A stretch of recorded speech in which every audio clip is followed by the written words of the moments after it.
see.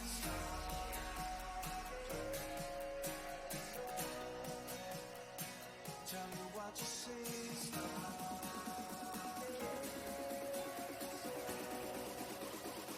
Tell me what you see.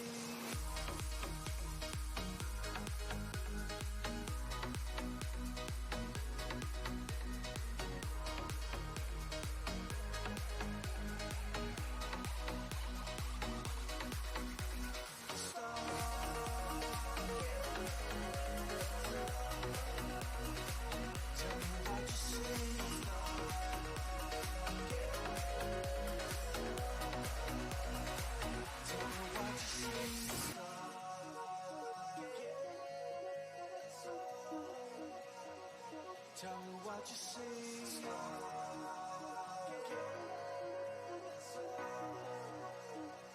Tell me what you see.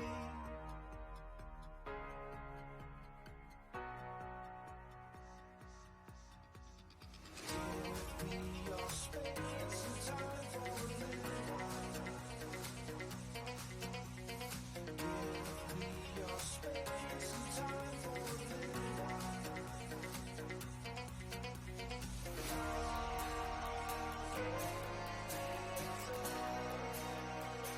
Tell me what you see.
Hey there. Oh, let me kill that. So I got the studio monitors on. What's up, Curio? What's up, Curio's people? Did you have a good stream? What did y'all get up to? Yeah, intro here. Probably radical Kai stuff there. Uh, hey, Lynx.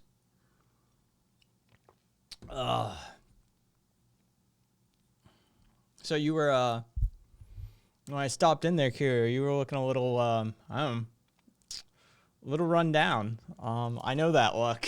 I know that feeling. What's up, my man? So you have permissions for my on air. You can just walk in if you want. Either way, happy to have you. So Cyberpunk got pulled from the PlayStation Store.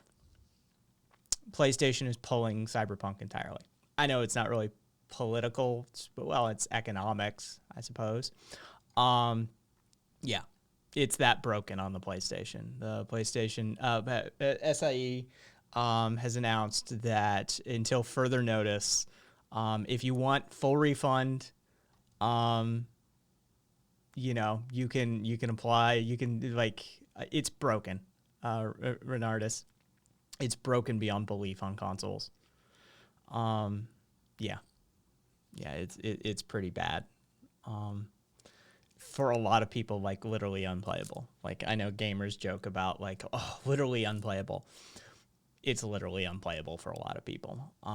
It shouldn't have made it past QA at all. It shouldn't have made it past Sony's QA. And so yeah, Sony's issuing blanket refunds if you want them, and they're pulling it. Yeah. It's speculated Microsoft may be next, but Microsoft has a partnership deal with CDPR. So there's variables there that we don't know. But Cyberpunk on console is broken. Yeah, Yeah, the PS5 version is bad. The PS5 version is bad. The last gen version is just a nightmare. Yeah, it's basically unplayable for the most part. Yeah, I mean, if you've got a PC, it's perfectly playable. It doesn't deliver on any of the promises. Like, maybe one. It is severely lacking. This is an alpha stage game. I've put, I don't know what my current hour count is. I put something like 23, 28 hours into it so far. I can tell you, this is an alpha stage game. This is pre-release. They just pushed it out the door. Sure. Yeah, J Miles, you've been around enough. I trust you. Well, as much as I can, in a parasocial relationship, trust you. Feel free to ask. And there it is. Oh, let's see.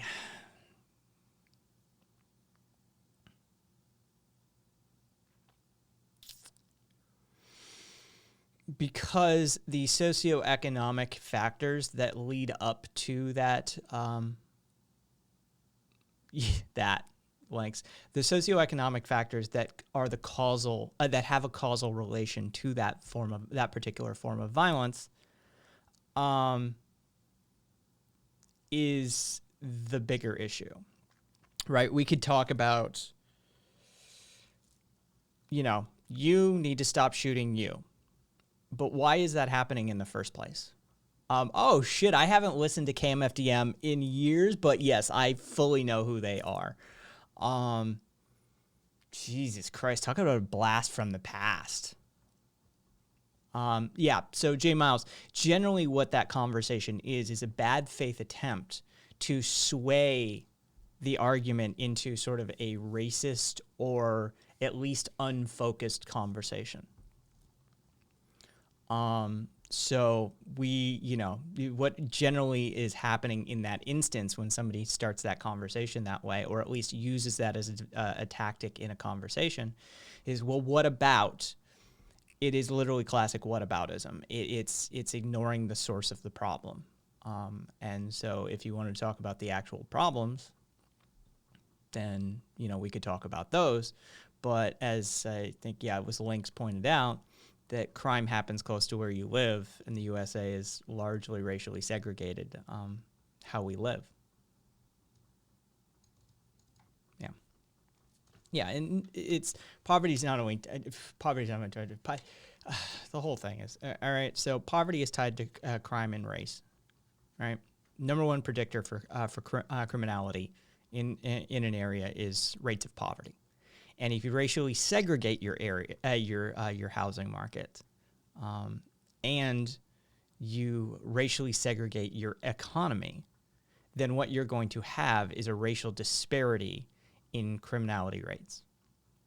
And to talk about it in the form or in the fashion of just racially motivated or racially tied or racially correlated is a bad faith or an inorganic or just generally incorrect way to go about it, because you have to look at that the causal relation first.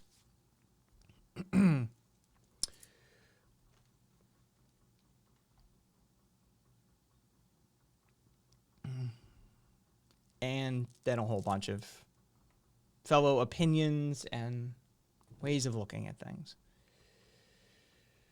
All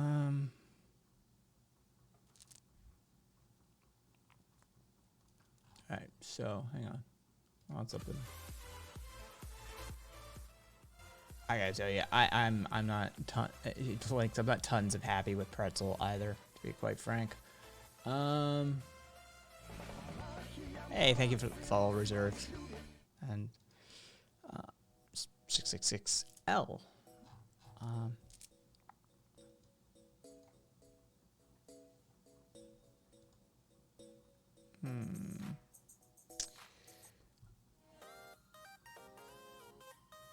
Straight 8-bit video game. Yeah. See, I would go with that. I would go with what Lynx just said. It's not so much made up, it's intentionally misinterpreted. Or, as we would say around here, a bad faith argument.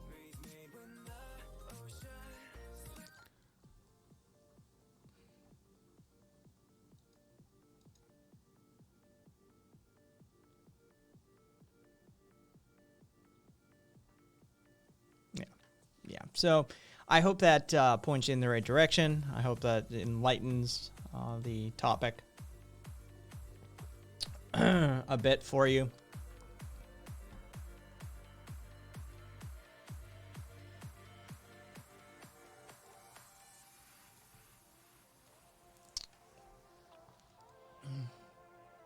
How do you do, fellow olive oilers?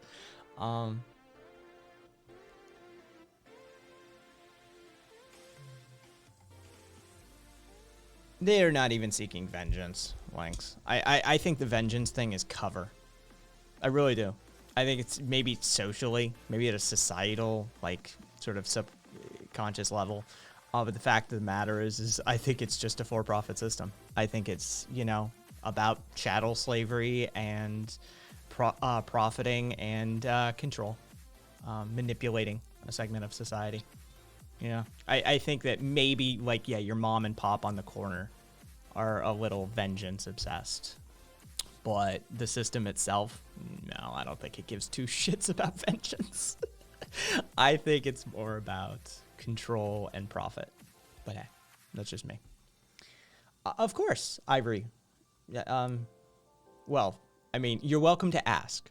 Ramifications and causal reactions therein are unpredictable, but you're always welcome to ask.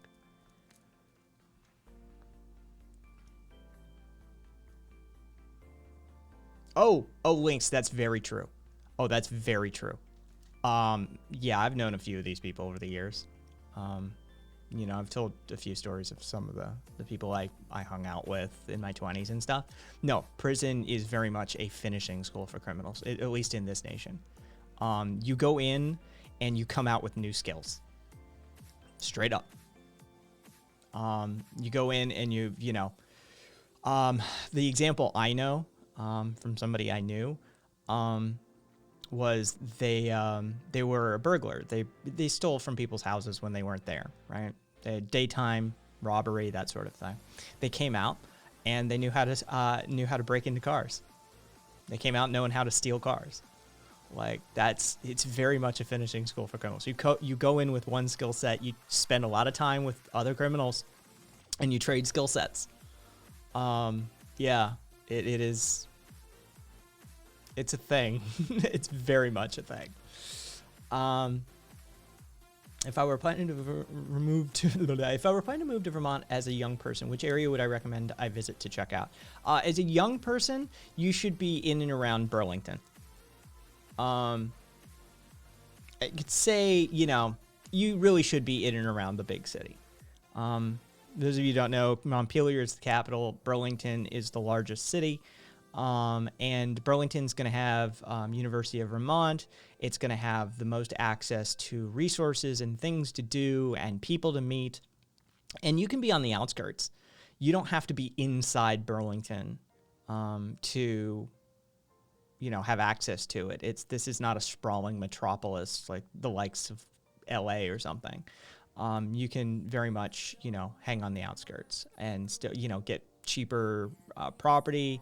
If you were, find a couple of other young people and rent a house, the rental rates are way cheaper than a lot of places. So yeah, I'd say Burlington. Go with the largest city if that's what you're after. Now, if you're after something else, if you're after countryside, farmers, like farmers markets and agriculture and the mountain anarchists, cool, thanks.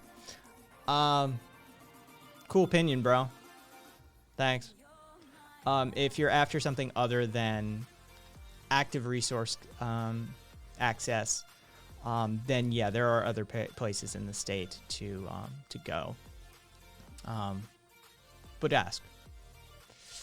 Oh yeah. No, then if you're planning on going to nursing school, you'll want to be around Burlington. That way you have access to the University of Vermont. Yeah. Yeah, that's where you're gonna want to be.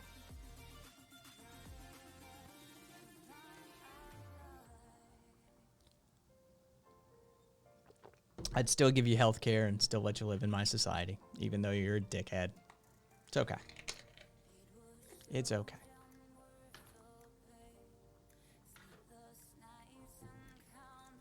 Yeah. Yeah, we actually had somebody who was involved in the building of that stuff, who's a member of the community, who was talking about it actively. Yep. Yep, I would have told him not to build them in the first place, quite frankly. We knew...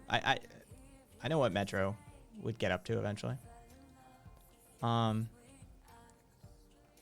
Hey, Corey. Yeah. Yeah, they should have gone with vans or something mobile or tents rather than the, stick constructed stuff they built. Because, yeah, it's still considered an illegal encampment. And knowing this city, I know what's going to happen.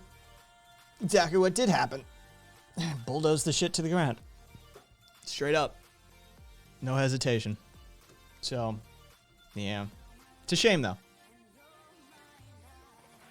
But not unexpected.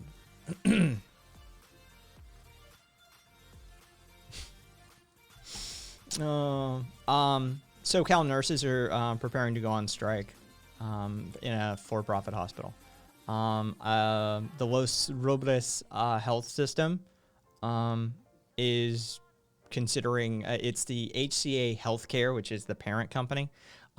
They cover West Hills, Riverside, and a few other areas. They're a for-profit healthcare system. Thank you for the follow, Bo. They're a for-profit healthcare system, and the nurses, due to lack of PPE and unsafe working conditions in the hospital, are talking strike. So we've reached the breaking point of some of the elements of our healthcare system now. It's about to get interesting.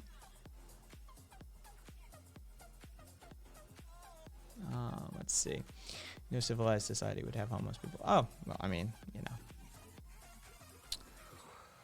People have a 4th and 5th and 6th and 7th yacht. Oh my God.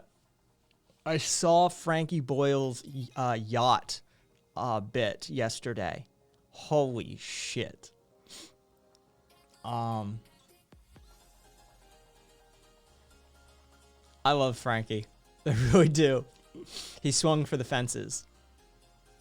No PPE, no cleaning supplies, no service. Yeah, he swung for the fences on that one. But he always does. He's always impressive with his bits. Oh, of course, Joel Osteen has a yacht. I'm almost like.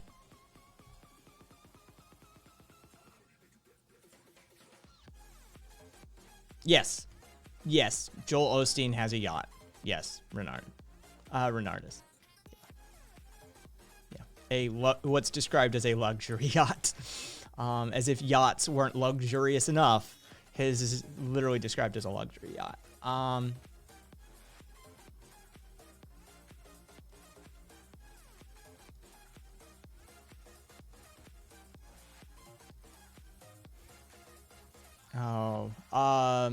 Somebody just missed the entire point of that conversation. Lynx, if you want to like handhold that one through, by all means, I can readdress it if necessary. 4 million, I think, Osteen got out of the payroll protection program. Yeah, 4 mil. Brought a private jet. I live in shitty Indiana. My school system is major struggling, and hey Jacob, by the way, hello. Major struggling, and the teachers are now considering going on strike because they're being treated like frontline workers, which they're not. America. I wish you the best. I wish your teachers the best. You know, maybe talk to them about striking. Talk to mention, hey, you've got a teachers union. Get the students to solidarity strike with the teachers. Yeah, like grind it to a halt. Like none of us are participating until this shit gets better. Make the situation better, or you don't have students or teachers. I'm at work now at a hospital in San Diego, and we're getting slammed. Oh, Jesus, Ivory. My mom's a nurse. I grew up in hospitals. I got a real soft spot. Tenderizer, repost your comment, please, to Lynx, so she can read it. Sorry, Lynx. Jesus Christ, it's been a long day, so they can read it. But yeah, Ivory, thank you for your service. The most useless thing we do in our society. The very least we can do. Pay lip service. You know.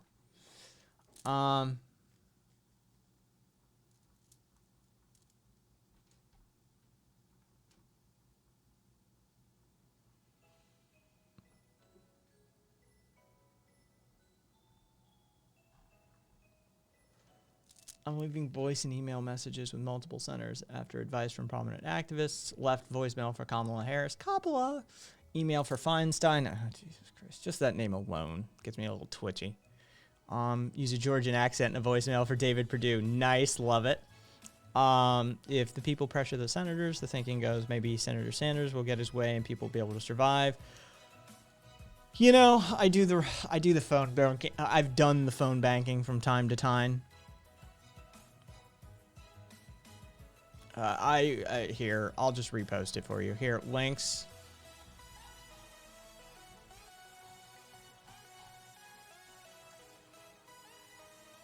All right, cool.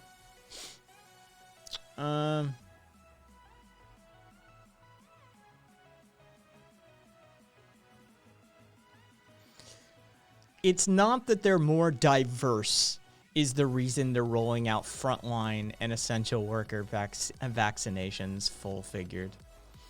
Despite your clear partisan hackery that you walked in here with, it's a very clear partisan bias that you're carrying. The reason is that these are the people supporting our healthcare systems and our economy at this point. They're the people running the stores. They're the people stocking the shelves. They're the people shuttling that food back and forth for you in delivery services. They're the people providing the healthcare service. They should be the first ones to receive it. This is the same reason you put the mask on yourself first and then the kid, right? The people who are the ones designated to take care of others are the ones who should be the first line. That's the way it's always been. Anybody who's experienced, medical triage protocols or, military triage protocols understands this innately. Yeah. Good luck with that chip you're carrying around, though. We have plenty of PPE, but we're short on nurses. Oh, I bet, Ivory. I bet it's getting to the... I bet it's getting to that point. How many have just quit? Do you have a high rate of attrition yet? Like, how many have burned out?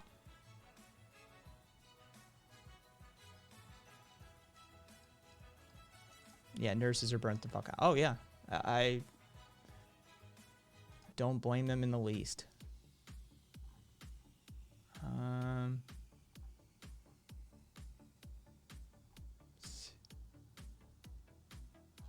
I'll leave it there for a minute. See what the hell happens.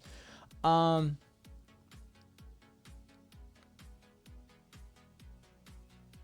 me scroll back a ways. Tangentially related note, I had a bit of a personal enlightenment moment the other night. The primary reasons for the stupidity of the Bernier bus types mostly originate from the fact that they're on the off axis of the left. They don't have a solid grasp of how political systems work, and they just want firebrands to go in and basically supersede the way it all works. Yeah, I get that. I understand that. I feel if it does happen, then many students will walk out as well if the word gets to them. The elementary school in the system is the second largest in the state and had to have bus drivers substitute for classes this week. The administration isn't paying attention to the schools and are treating the students as just numbers. People are starting to realize that we aren't families, we're valuable to them, we're just moneymakers. Yeah, Jacob, that's... Hey, Lobby, what's up? Yeah, you need to organize. That's straight up. You need to just spread that. Start kicking that message. Just talking to a friend even. Just be like, yeah, no, we should encourage the teachers to walk out. We should be there with them. Like, we should all just walk out. We should just not participate in this. Like, we don't have to be there. They don't have to be there. Let's just do this.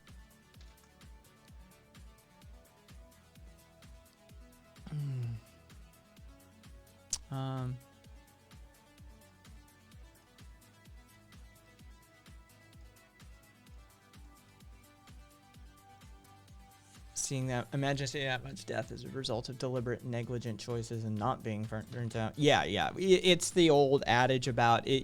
If it stops affecting you, that's when you need to get the fuck out. If all of a sudden you wake up one day and you don't feel it anymore, time to go. Get out. Get out fast. You are not new as in last month following, but new to the conversation. We have a person in chat right now, Lobby, that is a nurse. We're sort of talking in and around COVID. There's somebody who's a nurse in California, and there's somebody who is a student in Indiana, and both iterations, being forced back into school and just dealing with the hospital system at large. So yeah, we're sort of talking in and around COVID and the, personal ramifications thereof and some of the remedies.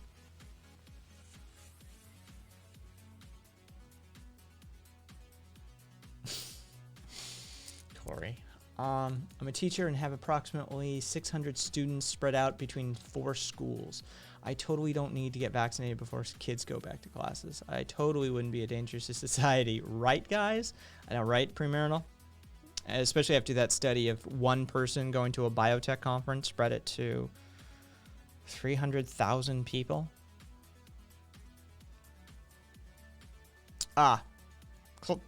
Close enough.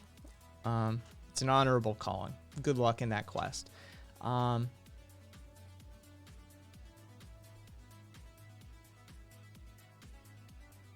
Bernardus, I work in veterinary medicine and have heard of doctors and techs being asked to help out in COVID triage. Yeah. They're qualified. They are. They pretty much all say no. We chose animals for a reason. Yeah. That's probably a smart decision. For multiple reasons, but mostly y'all's sanity. Yeah.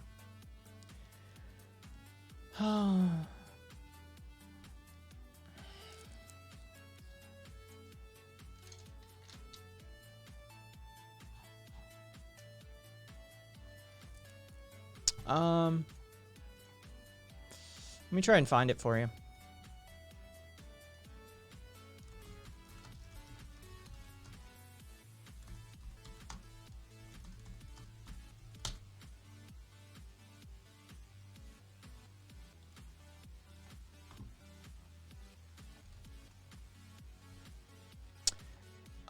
I don't know if they're gonna have the So a details. Biogen conference in fuck Boston off that with got your dozens of people sick with COVID.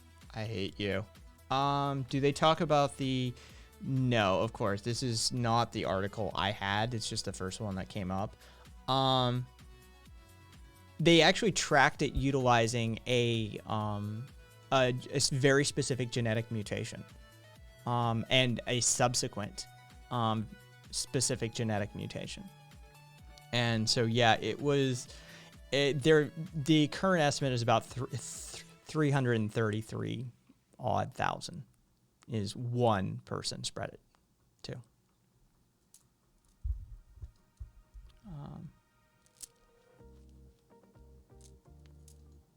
Yeah, it's the kind of R0 you can only get at a convention.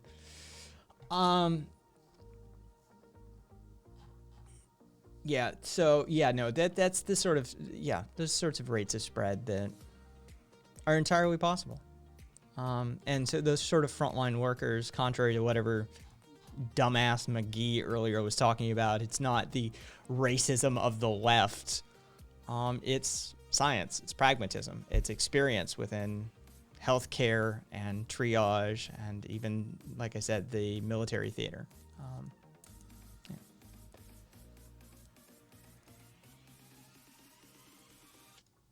I don't know what that means.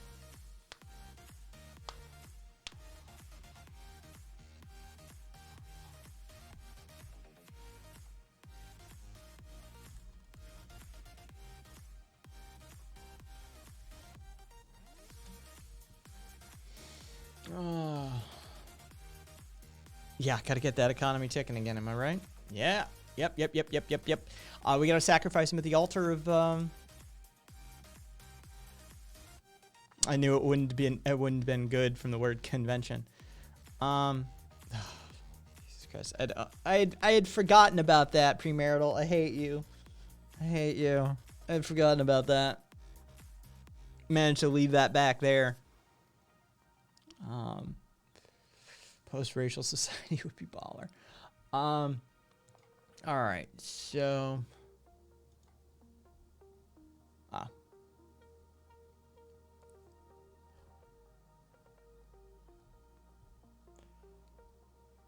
in the future, let's say 1 million or 2 million years, when if we make it that far, when we have societies that are on multiple planets and multiple solar systems, do you think we'll have a much stricter ruling system to keep everything in order with such power from technology and things? No, I think that there's no way to... Okay. Divergent branches of thought on that. Either we figure our shit out and we learn to cooperate, we become a hive mind of sorts using our technology, or we go full authoritarian and, you know, genetic cloning, memory imprinting, something along those lines, or some random mix thereof. But that crazy human spirit, that explorer spirit, that like that thing that drives us to cross the ocean, it's going to be difficult to quell. Let's just put it that way. And once you let us loose in space, it's going to be interesting. It's going to be interesting. There is that line from, oh yeah. You've got Matrix situation, humanity phased out by tech. There is that line from the Ninth Doctor. It would have been Eccleston. About nobody ever stopped to think, what if they made it? Well, there is that option as well, that we actually figure our shit out. I think it's highly likely, but it is an option on the table nonetheless.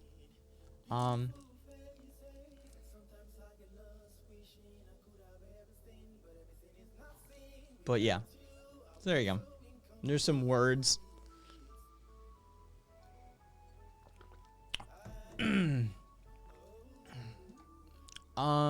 Oh, I did have.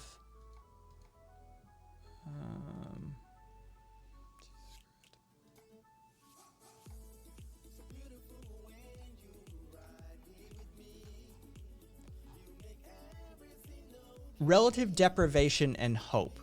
Predictors of risk behavior, published in the Journal of Gambling Studies. Yesterday? 2 days ago.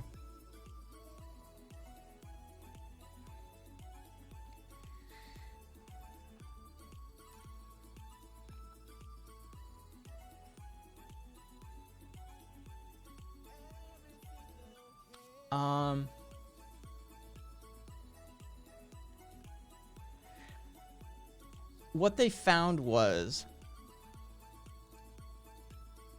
comparison is the thief of joy is true.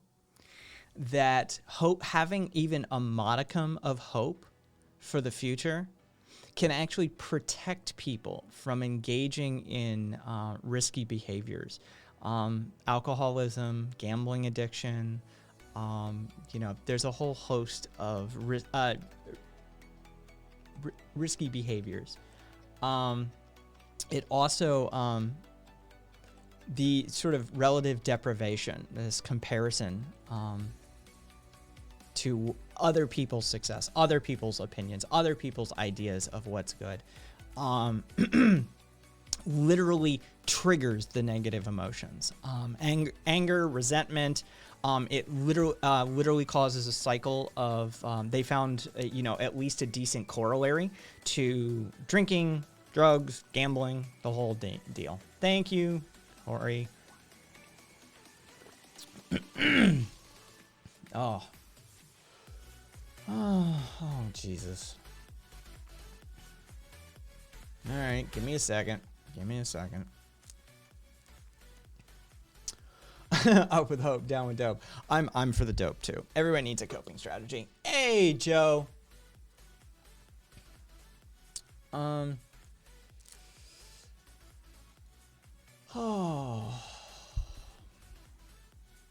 What's up, Ghost?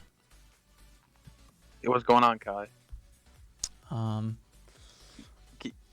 Is my mic kind of? Is my mic working? Well, I can never tell if you're just trolling for lulz or whether you're serious. So can we clarify that once and for all? I mean, I tell jokes every now and then, but majority it better be like what is one thing that you think? The MAGA right as you entered. Oh, that's just like the new greeting. Okay.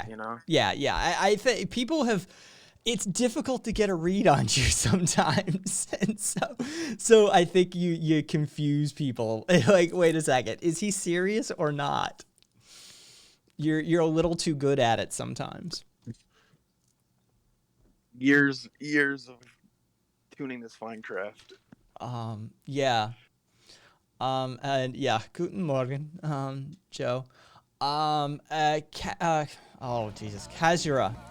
Is this some techno utopian stuff in chat? No, we're not utopians by any means. At least most of us aren't.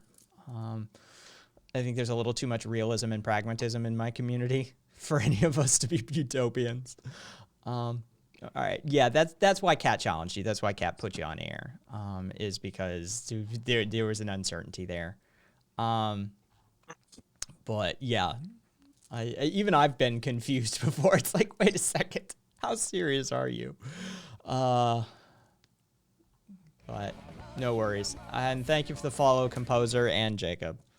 So what's your day been like? While we're here, might as well have a conversation, right? Like, there's nothing to argue about, so let's have a conversation. How was your day? It was good. I had the day off.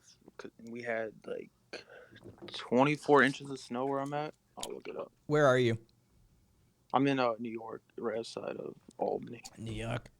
Oh, we used to drive down to the mall in Albany. Center or Cross Gates. Oh, jeez, I couldn't tell you. I was a child. See, yeah, there could have been like back then. It could have been different malls. Those Yeah. are only two that are around. They right used now. to have, I remember, okay, so there's two things that I remember from that memory. One, they had an ice cream stand in there that had real blackberry soft serve ice cream that was just the bomb. And two, they had a giant Rube Goldberg machine in like one of their entrances. I think all the malls have that right now. They have like, was it the thing where you put a penny in and then, or is it something? No, it was just a ever-going continual art installation. I mean, it was huge. Damn, I don't think I've seen that.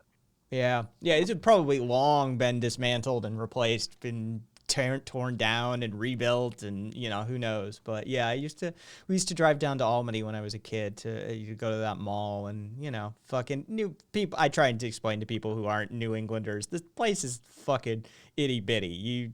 All New Englanders just jaunt over there and over there for hey, we're going to brunch, let's go to Boston. Yeah, it's pretty. It's like feels like Europe. It's all pretty close, but Yeah. I don't know about Boston for lunch, but that's probably I'm kind of more out from like all the major cities, so it's kind of a deep drive to do all that. But definitely go out to you definitely can drive out to the ocean for a day. I didn't love the ocean until I left the East Coast. The East Coast ocean did nothing for me. Once I left the East Coast, I love beaches now. Have you been to Rhode Island? Like those the beaches I go to, there's like the best ones in New England, in my opinion. I couldn't tell you all of them that I've been to. Like I've been, you grow up on the East Coast, you grow up doing the run all the way from, the tip down to the other tip in Florida. Cause I had grandparents that retired in Ocala. Were you moving around or this was all just driving? Corporate reorganizer is a mom, for hospitals. So we moved. But yeah, we did the traditional, by age 19, I had visited all 48 contiguous states. I've been to 5-6 states, something like that, including the flyovers, but yeah, so yeah, I had grandparents in Pennsylvania and Florida, and growing up in Vermont to an extent, and then moving to the deep South and Tennessee, and moving out into the Southwest, and so yeah, I've been around. But yeah, once I got to the West Coast, beaches and ocean, and the first time I was fairly well sold. And then the first time I visited the Caribbean, I was like, oh, I'm in. This is the bomb. Like, this is everything. yeah, I've been to the Caribbean once, and they did have some nice beaches, but it was like a whole like a forest resort, so it was all it was all like specially with like fake beaches, like poured sand and shit. Yeah, this is where the gringos are. And this is where the locals are, and there's a 12-foot wall dividing it. Yeah, like ever heard of Atlantis? Like that, like yes. NAC advertising. That's what Yep. I went. Yeah, no, I prefer my go-tos are Puerto Rico and Dominica. or Dominica, depending on, but not the Dominican Republic. Different island entirely. But yeah, the beaches on Dominica aren't exactly great. There are a lot of like rough pebble and shit like that. But Puerto Rico, oh, they You ever been got. to Florida? Oh That's yeah, pretty similar beaches, same climate, but yeah, I've yeah. never been down there. But yeah, I've been to Florida though. Yeah, it's I never got to spend much time in the Keys though. I've always been interested, but climate change is gonna wipe them the fuck out. Um, goodbye It Keys. just yeah, I yeah, the Keys are. I think yeah, the Keys are definitely gonna. I don't know the timeline, but I don't think anything's gonna happen soon enough. But yeah, I quite enjoy. You know, there's. Everybody knows the name Arecibo from the antenna, especially that just collapsed. But Arecibo has some amazing beaches, but super rich people live up and around that area. The sort of northeast side of Puerto Rico has some really amazing places. But I enjoy San Juan. I do. I'm not a city boy. I hate the city to a San Juan in Mexico or San Puerto Juan in Rico? Puerto Rico. And it is. It- They've got It's some like West amazing Coast, you're talking about beaches. California beaches, right? Yes. I've only been to the only beach I've been in like West Coast was like Washington, Oregon, but it was too cold to swim. It was Yes. just like a walk on the beach. type thing. 100%. Yeah, SoCal, it's Southern California. If for a multitude of reasons, California is just a problem to live in. But if we could reset, like if we could just hit a reset switch on California really quickly, Southern California is the best piece of real estate in this country. You see that water futures are being traded now for California. Yes. Yeah, we covered it a few times. The commodification of in the form of water futures. That's not a bad sign at all. Yeah, I mean that's just a clear sign that's getting so scarce that it's the price can fluctuate based on supply. Like that's pretty new. Did I swim in the bioluminescent bay in Puerto Rico? No, I didn't. I've never been there. I've never been around there. Now it's bros bonding. I've never been around at the right time because there is a right temperature for it. But Champagne River Bloom. Champagne Bay. Is it Champagne Bay or Champagne Cove? Either way, it's Champagne something in Dominica is probably my most interesting one. It's because Dominica is volcanically active. They have the world's second highest volcanic lake. It's a boiling lake. But they're still volcanically active, and they have a bay that there is volcanic rock that extends out, and there is volcanic gases that diffuse through these rocks, so it creates a champagne-like bubbling effect in the bay, and so it is hella trippy to swim through. Let's see. Links going back a ways. Dude, I can't imagine moving that much. Ugh, it's not easy, Links. Don't get me wrong. It gives you a sort of, there's benefits. You learn to survive on your own to a certain extent. You learn to reset. You learn to do without. You know how to, create your own support system, because you don't have those longtime friends or the, sort of person you knew since birth around you. There are perks, but there's a lot of fucking drawbacks too. It's a pain in the ass to move that much. Trust me.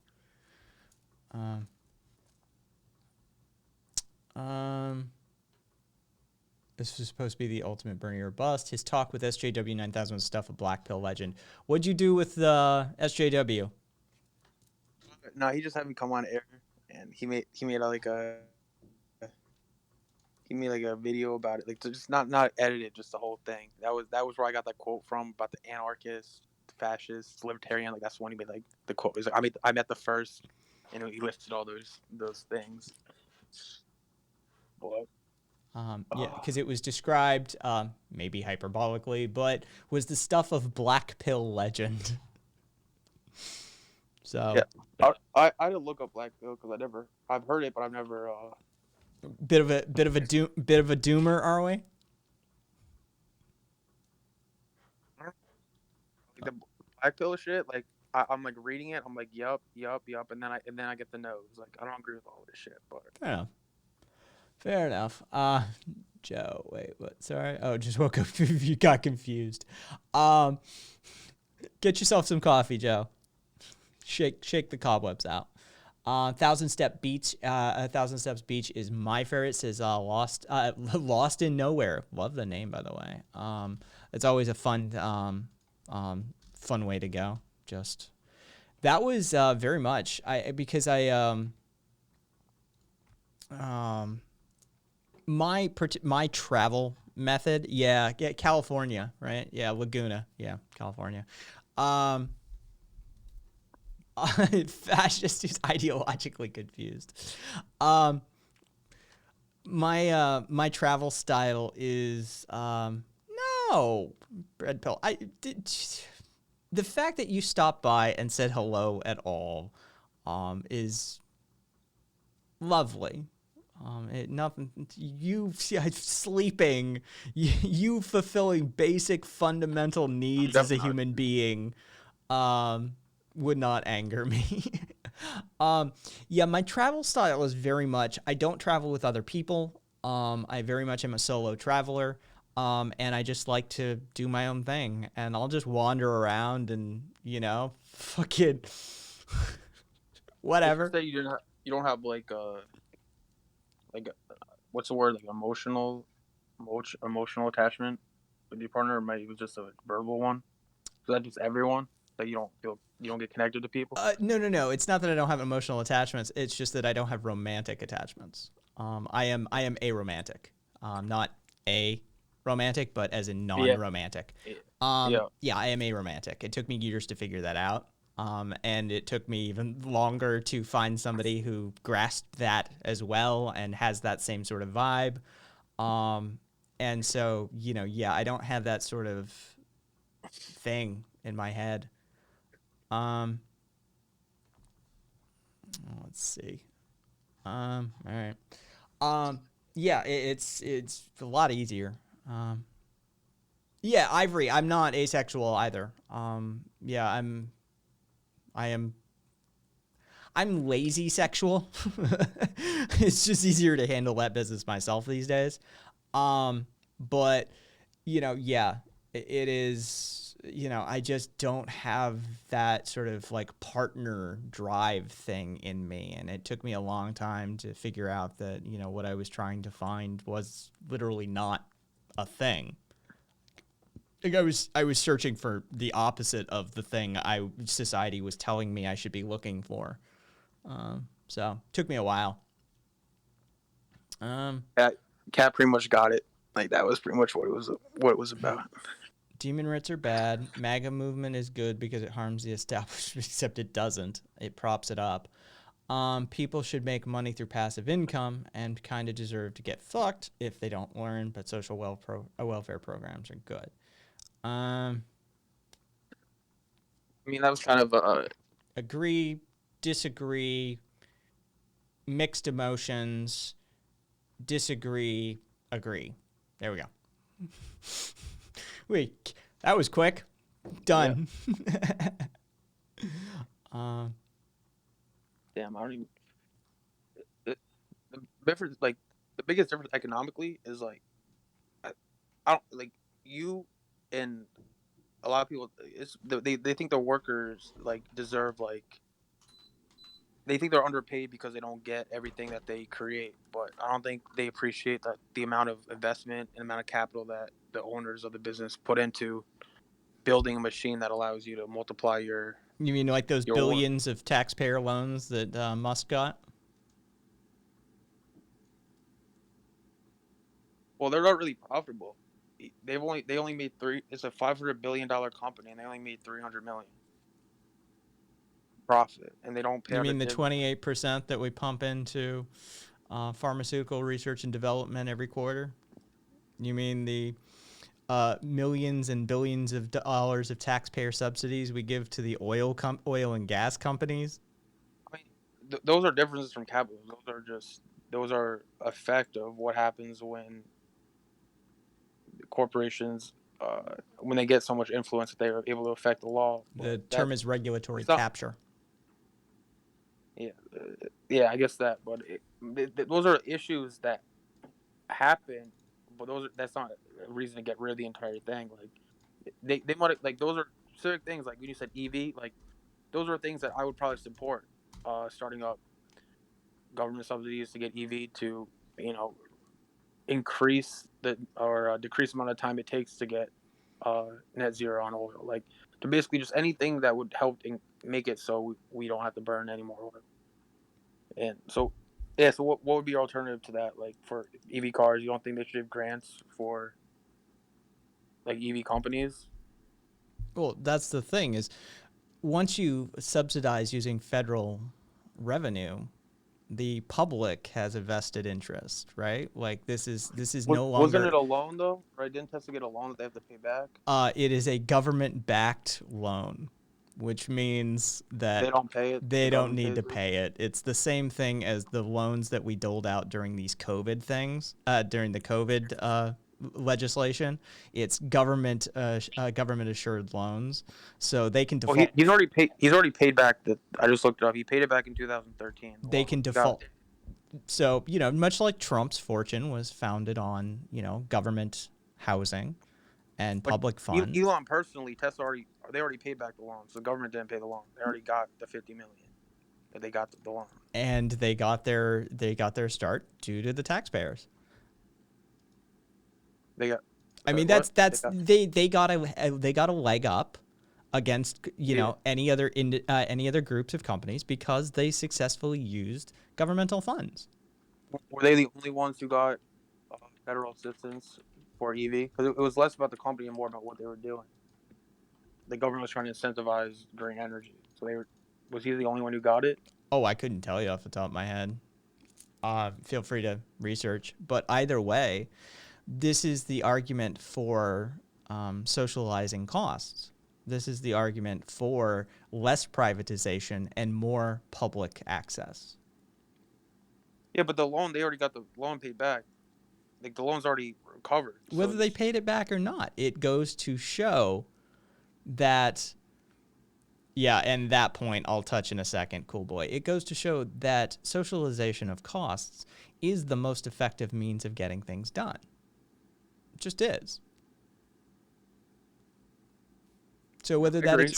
whether that extends Agreed. to healthcare or state-owned enterprise banks, or whether you want to talk, you know, workers recapturing an industry, ultimately, the more you diffuse something, the easier it is to absorb any sort of critical failure or prop it up in the middle of a crisis, or, you know, extend the system to those who otherwise wouldn't have had it extended to them. You're for like nationalizing businesses, I or at least some of them. Some of them, yeah. I think some of them need to be just because of the levels of toxicity that they've achieved. I think ExxonMobil would be a perfect example. Alphabet would be another. Bro, you can't take away my Exxon. What would happen to the shareholders of Exxon if the government took it over? Would the Fuck 'em. government buy the company? Fuck them. I don't really care one way or the other. You can compensate them. You can restructure. You can, you know, do it. But ultimately, you're profiting from a company that has been actively killing the ecology of this planet and have known they've been doing it consciously for at least 40 years, more likely 50, based on, you know, some of those internal documents we're starting to see leaked. So it's a criminal enterprise. So the question is, well, what about the people who have a vested interest in the mafia? What are they gonna? Well, you're investing in a criminal enterprise. Yeah, I'm invested in Exxon. Casubon, you know, yeah, private energy generation makes no sense. I agree. it should be a publicly funded, publicly operated thing. And I wanted to wrap back around to Cool Boy's point: rugged individualism for the poor, welfare for the rich. We, the people, are told that we need to scrimp and save and be smart with our money, have at least 6 months of bills and food saved up. But the same month this pandemic hit, the government sent people a little tap on the forehead. There, peasant, while they gave billionaires trillions of dollars. I mean, that's not really a problem with capitalism. That's just human nature, that people with power are going to use that power to benefit themselves. You That's do just- realize that capitalism is inherently authoritarian, inherently hierarchical, and inherently exploitative. is inherently hierarchical. That's the only thing I would say. It's not the Where's your profit come from? profit. The profit comes from your service or your good that the business sells. The profit margin itself. How do you create a profit margin? Different companies do it in different ways. You but either one- exploit your supply line, your worker, or your consumer. I mean, you don't have to exploit to You have a gold you charge mine. more than you need to. No, but- You well, pay sure, less no, than this- you this need is an to, example. When you mine and you gold, take more than you should. say you have a gold mine, right? Or So often. you take a resource that you don't have. The company invested all the money into the machines. You get paid to operate the machines. You're getting paid for your time. You're not getting paid for whatever the business does. When you work, you're working for your time. You're exchanging your time for money. You're not. I don't think you're like just because you work at this place doesn't mean you have a percent ownership of it because you work there. Whoever put the money up, whoever built it, owns it. Corey, yeah. What was the response, Corey? I'm just looking back, Corey. I don't know what you were trying to ask in that question, and I reiterate what Link said. What? The only thing about Exxon in particular, so do you think the U.S. government should run like their own oil mines or oil wells? I think Instead? that they need at least to be involved in a transitory state. Whether they hands-on maintain it or not, it has to be removed from the corporate infrastructure that it already was, due to the malfeasance that we've seen. No, I'm saying like, yeah, but but you're saying like you take Exxon's bad, but so what's the alternative? That's what I'm trying to get at. Would it be you take it, nationalizing or- you nationalize it at least temporarily, if not permanently. But in the temporary structure, in a temporary format, what you would do is you would nationalize it temporarily. You would remove all management. Depending on the documentation and that we find behind the scenes, you may want to pursue criminal action as well against a multitude of people, given some of their dealings around the world with developing nations and their role in anthropogenic climatological change over the years and their denial, funding, lobbying therein. So there may be a prosecution of people involved there as well. May, says Lynx. It's, political willpower, Lynx. I acknowledge it exists.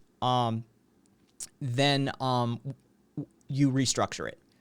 Whether that means breaking it up into government-controlled or government-regulated or government, observed entities, or whether that means handing it off to other regulatory or operational groups or a nonprofit organization, all of that can be on the table and be discussed further. But the first step is to take the company. Whether the federal government maintains it after that, that's up to, politicians and the will of the people. But that first step is, it is a nationalization.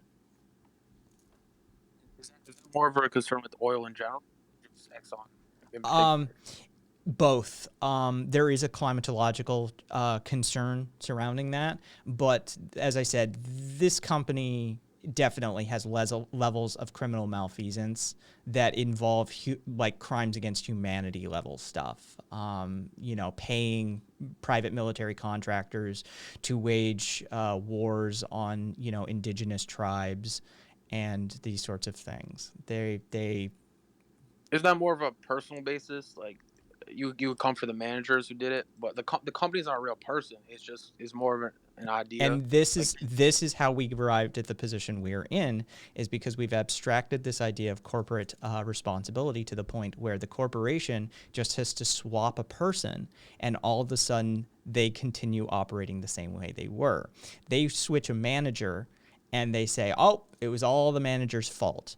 Well, guess what? Companies are now legal persons. Time to implement the death penalty in good old-fashioned American style. Right? Like there needs to be accountability on some level. And if the corporation is able to use this sort of obfuscation method and When you say hide hold them behind that. accountable, right? Like Exxon's not a person. Legally, they're considered a person, but who is getting the justice? You know what I'm saying? Like who Both. is actually being You punished? should- Like there's no Well, person. okay, so you punish the C-class managers, you do a proper truth and reconciliation, you investigate who all is involved, and you decide therein from a prosecutorial level who needs charged with crimes to whatever degree. And you may have to refer some, hey, thanks for the follow, Beechwood. You may have to refer some to something like the ICC, The Hague, because it extends beyond our borders. And But you don't think that's possible to do without dismantling a company and just coming for the people? I think the infrastructure of the company, there needs to be a lesson to not just the managers, but to those who profited from it as well. So just everyone who owned a Yes. piece of the company? Yeah. You need to know that you're responsible as well for investing into a company that is responsible for war crimes and crimes against humanity. Like that's a problem. Like you shouldn't be giving them your money Well, me personally, and I then have- profiting from it. Let me check. I have 12 shares of ExxonMobil. I'm a very small, this is a very small part of my portfolio. I did to get money. You put like an investment in any company is you buy a certain percent of the company, you expect them to make profit, and at the end of the year you expect the company to be worth more, so the pie is bigger. That's pretty much all of investing. Yeah, right? you're expecting infinite growth in a finite system. Yeah, I know investing. not 101. infinite growth. Well, what happens growth. if the company fails to grow for 2 quarters? How are you going to feel as a stockholder? It depends on the reason. If it's like if they didn't grow because there was regulations on the amount of gallons of gas that can be imported, like there's certain reasons. If you think it's management, you're gonna pull out your investments and put it in a different company. If you think the company itself is flawed, where you're gonna pull out. So the company then has a fiduciary responsibility in your eyes to do everything possible to ensure that growth, and everything short of what? Aren't they? I is think they're acceptable. legally required to earn as much profit as possible. Yes, they are. That's how fucking corrupt our system is.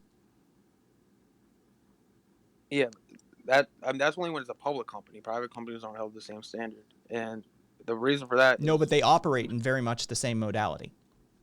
Yeah, I mean the purpose of building a company is, you spend money building it and you expect to earn more than you spend. Yeah, you expect infinite growth in a finite system. Infinite? You're saying infinite? You expect growth? Like the S&P grows at an average of 10% a year. It's calculable. Like it's not an infinite. You want what you want is there is a reason for potential for it to go on forever, but it's not limited. Like there is limited, but there's more energy than ever could be consumed by humans. Like there's more energy than we need with solar, and it's not. You could continue. Yeah, so to grow the they're going to bootstrap in a classic technology sense, because IT uses Bootstrap.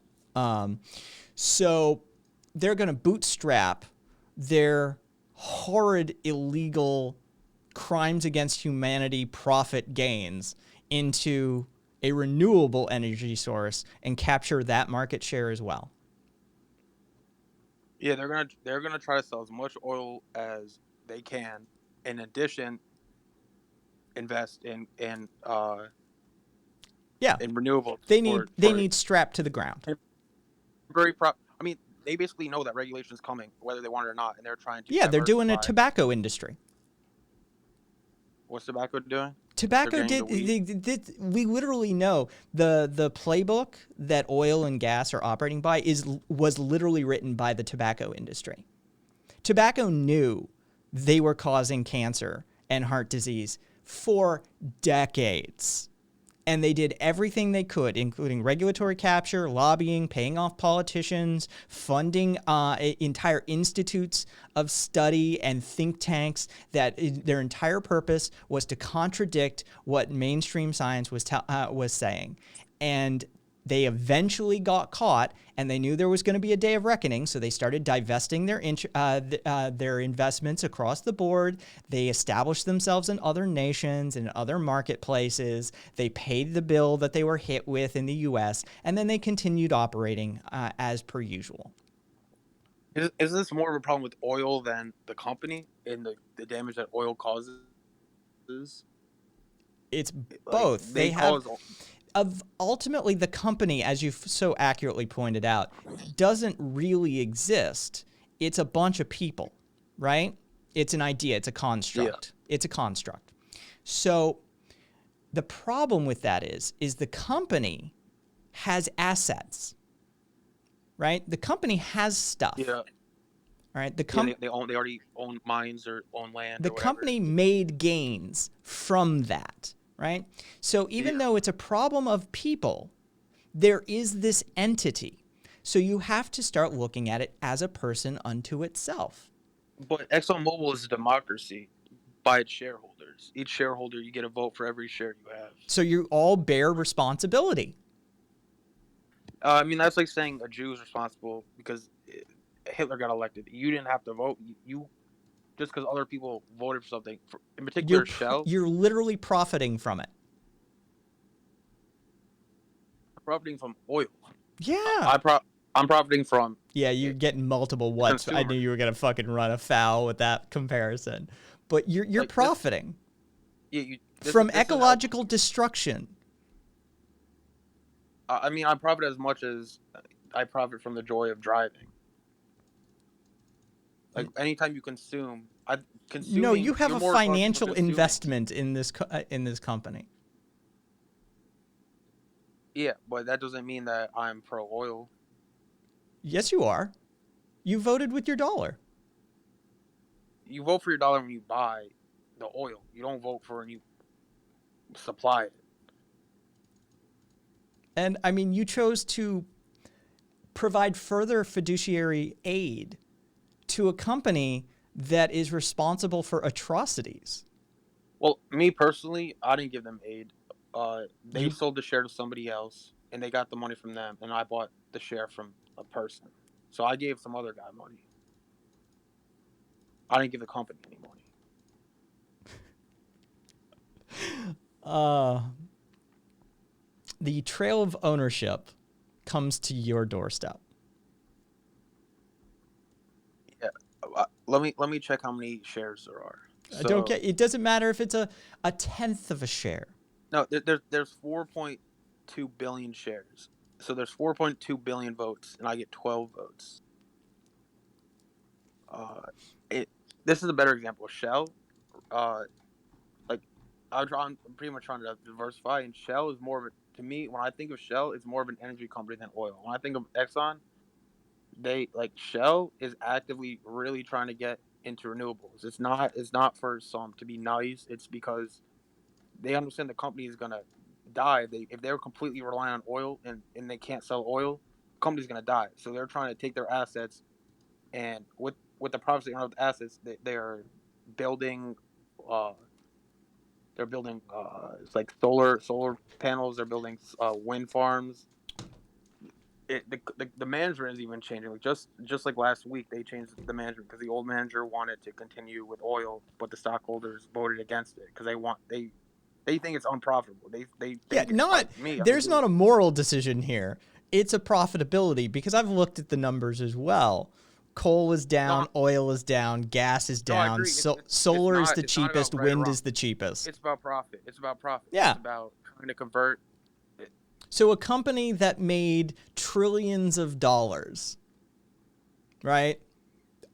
I'd love to see what ExxonMobil, through its entire history, what the actual profit, the total profit is. But it's most assuredly trillions. This year they lost money. They lost money some quarters. Most- They did not make a profit. Most assuredly, this corporation, through its full lineage, has profited in the order of magnitude of trillions through the exploitation, raping of land, genocide of indigenous peoples, the lying, lobbying, regulatory capture, all of the evil bullshit they get up to. their And market cap is 183 billion. they're So, I mean, that's- they're that's going much- to get away with it, right? This is a crime the But size it's like an of idea which getting away. It's not a person getting away. that's the problem. That's the problem. Is they've created a legal construct that allows for someone to literally commit genocide and nothing ever happens. This is the same problem with corporate responsibility. See Johnson & Johnson and the talc powder shit, or the vaginal mesh implants, or Medtronic and their stupid barb implants that constantly cause problems with people. And they've been caught doing it for, 15 years now? And they just pay off behind the scenes in court. They settle the case, or they run it until the person dies. This is a problem with corporatocracy in America. We can't hold these corporations properly accountable, because all they need to do is switch out a few people and say, well, it was, malfeasance by our CEO. Our CEO has stepped down and received a golden parachute worth $24 million in the process. Our CEO has stepped down, and while we admit no wrongdoing on the part of the company, we hold ourselves to a higher standard, and moving forward, we'll be implementing a new policy of checks and procedures. I agree, that's a bunch of bullshit they said to cover themselves. Like, But the company needs to be able to be held responsible. And how you you don't do think- that is you seize control of the company. you don't think it's more efficient to manage like oil, like how much oil can be consumed in a year, than trying to micromanage each company? Because ExxonMobil, speaking of like relative to oil, they're the second biggest publicly owned company that deals with oil, but there's the Saudi Arabian company, Saudi Oil. They're 10 times bigger than Exxon, literally 10 times bigger. They're a $1.2 trillion company. Do I think we should be micromanaging the oil? No. In the same way that I think that if somebody has committed a murder spree, we shouldn't be talking about whether we should restrict their access to knives. That ship has sailed.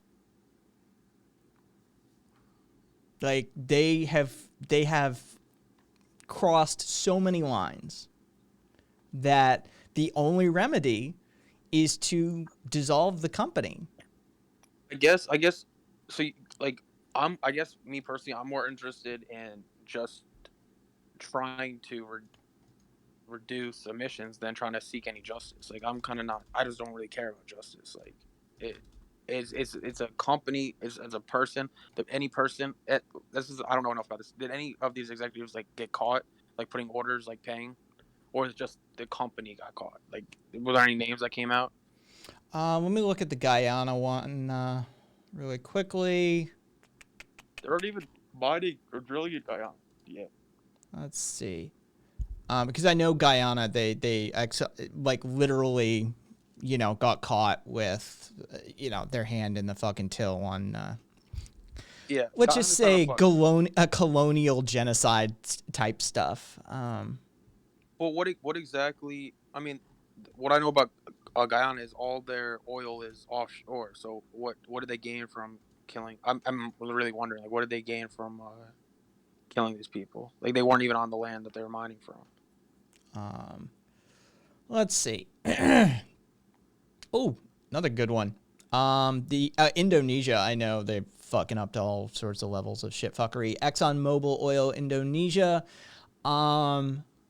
Genocide, murder, torture, crimes against humanity, sexual violence, and kidnapping.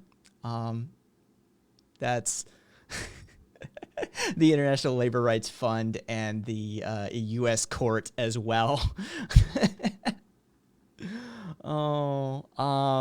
Basically the oh, look, mass graves too. Basically, This isn't Guyana. Right? no, this one's Indonesia. Guyana is let's see, hang on. Yeah, I don't think they don't have any wells there. I think they bought the rights. Like I remember like, I was, No, like, they I was still high- they've got 19 different discoveries in 2 blocks. Since 2015, 9 billion oil equivalent barrels. No, I'm saying they haven't built any of like the wells or the drills yet. Have they down there? They just found them. This information is going back from 2017. This is the last time I read anything about Guyana and the Exxon oil. So some stuff might have changed.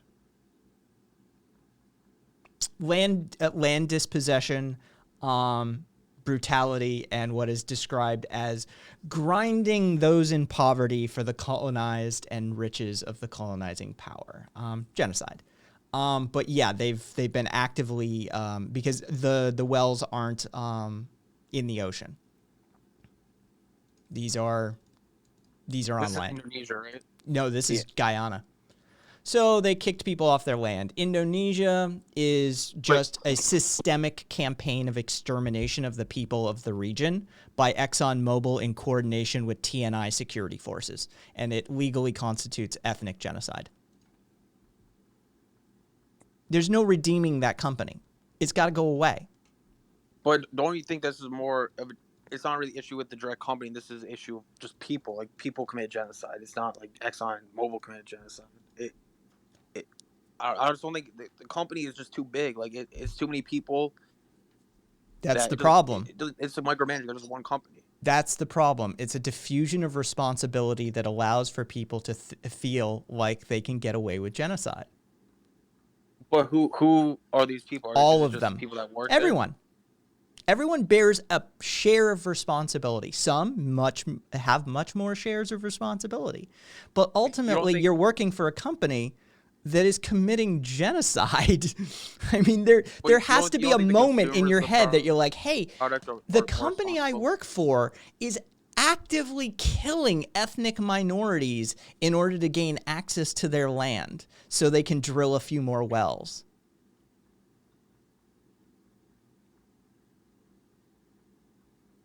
What is the Indonesian government said about this? They just ignored it, pretty much. I'm guessing. They're largely in favor of it because the fact of the matter is that the politicians have been subject to the regulatory capture as well, and ExxonMobil went in and greased their palms.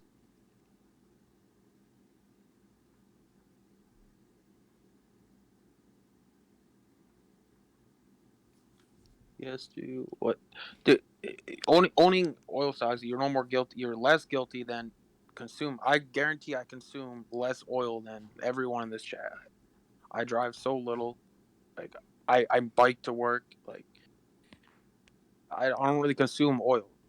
Like so these You don't- you have like, plastic you said- goods, you consume oil. You have electricity in your house, oil. yeah. I mean, Yeah, I know. there's no getting around this. Tires are made of oil. Yeah, Morpheus. Ooh, itch. Oh, how much shall a McDonald's worker that works 8+ hours a day shall get paid? Sophros, a McDonald's worker should be getting paid $25 an hour. There you go. And if you want an example of this being done, it has been done successfully in multiple places in Europe. Yeah, I'm for increasing the minimum. It's wage, by the way. entirely sustainable. It's entirely doable. I think the average rate they saw it go up was like something like 17 cents for food. It's nothing. Ivory, You Sweden. don't think that McDonald's dividend? No, that was just. But yeah, I don't know about the economics of an individual company, but you got to factor. It's not just a profit. Like when you build, they spent the money building the building. They might make profit that year, but they haven't made profit off what they spent on it yet for maybe 10, 15 years. And I'm not saying that they shouldn't get paid more. I'm just saying that the profit, it looks like they're making more than they made because they haven't even returned their investment. You do realize these corporations have like this is the purpose of having money saved as a corporation, right? Like this is the whole idea behind it. And the fact of the matter is well, we haven't returned money on that investment yet. Are you shitting me? You're a multi-billion-dollar corporation. This is what investment is. It contains risk. Well, I mean, McDonald's in particular is a franchisee, so the people who run the individual franchisee or the people who pay the wage. Then here's an idea. All right. If you can't afford that $5 Starbucks coffee every day, you shouldn't be buying it, right? Well, personal responsibility. You should know your own budget. If you can't afford to pay your employees a living wage, then you shouldn't have employees.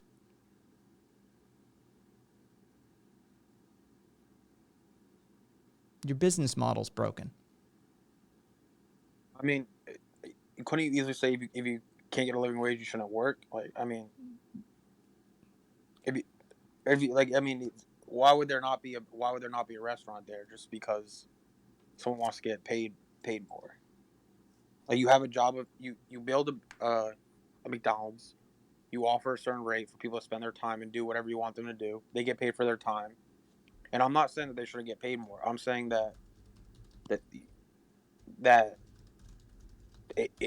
businesses will naturally pay their employees as little as they will accept, as little as they can get somebody else. They can get you to work for $7 if they find someone you can work for $7 an hour, they're going to find that person. Yeah, and that's what minimum wage is, by the way. It is literally if you're getting paid minimum wage, that's your employer telling you to your face, if I could own you as a slave, I would. It is legally mandated for me to pay you this amount. If I could get away with less, trust me, I'd be doing it. That's a personal basis of them wanting profit, and that's when the government can step in. And this is why capitalism is inherently exploitative. No, it's exploitative because of the power dynamic, but you could still have capitalism and change the power dynamic. Yeah, you'd have to introduce all sorts of regulatory features, the likes of which are antithetical to the foundational constructs of capitalism. Well, this is you have to create a mixed economy. Yeah, I'm for private ownership of business. I think companies should run however the owners want. But at the same time, I think that the power dynamic could be changed by the government taxing these profits, and then after the profits have been taxed, then redistributing those funds through UBI or any form. But I don't think the workers should be micromanaged. I think it'd be more effective to make it so these workers, they don't have to work. It's not I don't work, I die. It's I don't work, I don't make additional money. So people only work for their pursuit of their personal profit. When you work, you're working to earn money. So it would allow people to not be forced into a job they don't want to take just because they need to pay for their bills. Like if people's goods, basic needs are supplied to them, they won't be as motivated to work for. I'm not going to work for $7 an hour when I'm living off. I already have everything I need. The only reason I would work would be to get more things, to buy a computer, to buy a Christmas tree, whatever your wants were. You would work for your wants, and then needs could be provided through taxation. That would be my idea of a mixed economy. You do realize that if you provide a working class that level of freedom, that your private industry is going to take a huge hit. I'm fine with that. Okay. All right. I'm okay with it too. But generally speaking, how much of a UBI are you comfortable with? Yeah, the UBI was just one of the forms. There's a lot of smaller ideas. Yeah, but like how much are we going to pay people? Let me look up how much the U.S. government made, because it reflects off the income they made, right? And obviously, you can increase your income through taxes on No, people that have universal basic income is a stipend amount that goes to everyone. No, I was just looking up. No, I was just looking up how much the government makes to figure out that number. Because I mean, I could say any number, but if they couldn't give that, it'd be irrelevant to say it. They make like sorry, U.S. Um, so U.S. budget. So wow, this is why we're going to debt. The budget is a lot higher than what we actually made taxes. But so in revenues, right? They made 3.3 trillion in 2020, right? So three because I'm just doing some calculations real quick. So Three. be sure to factor in the absolute waste within our healthcare system. Be sure to factor in the fact that we spend more than the next 7 most powerful militaries in the world combined on our military. Well, waste is one of those things where waste will always happen, but money is always lost through human error or miscalculations. There's 1,000 fiefdoms in there, and they all take their cut.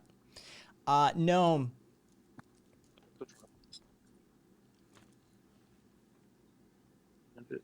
Wait, what's going on there? What's going on there?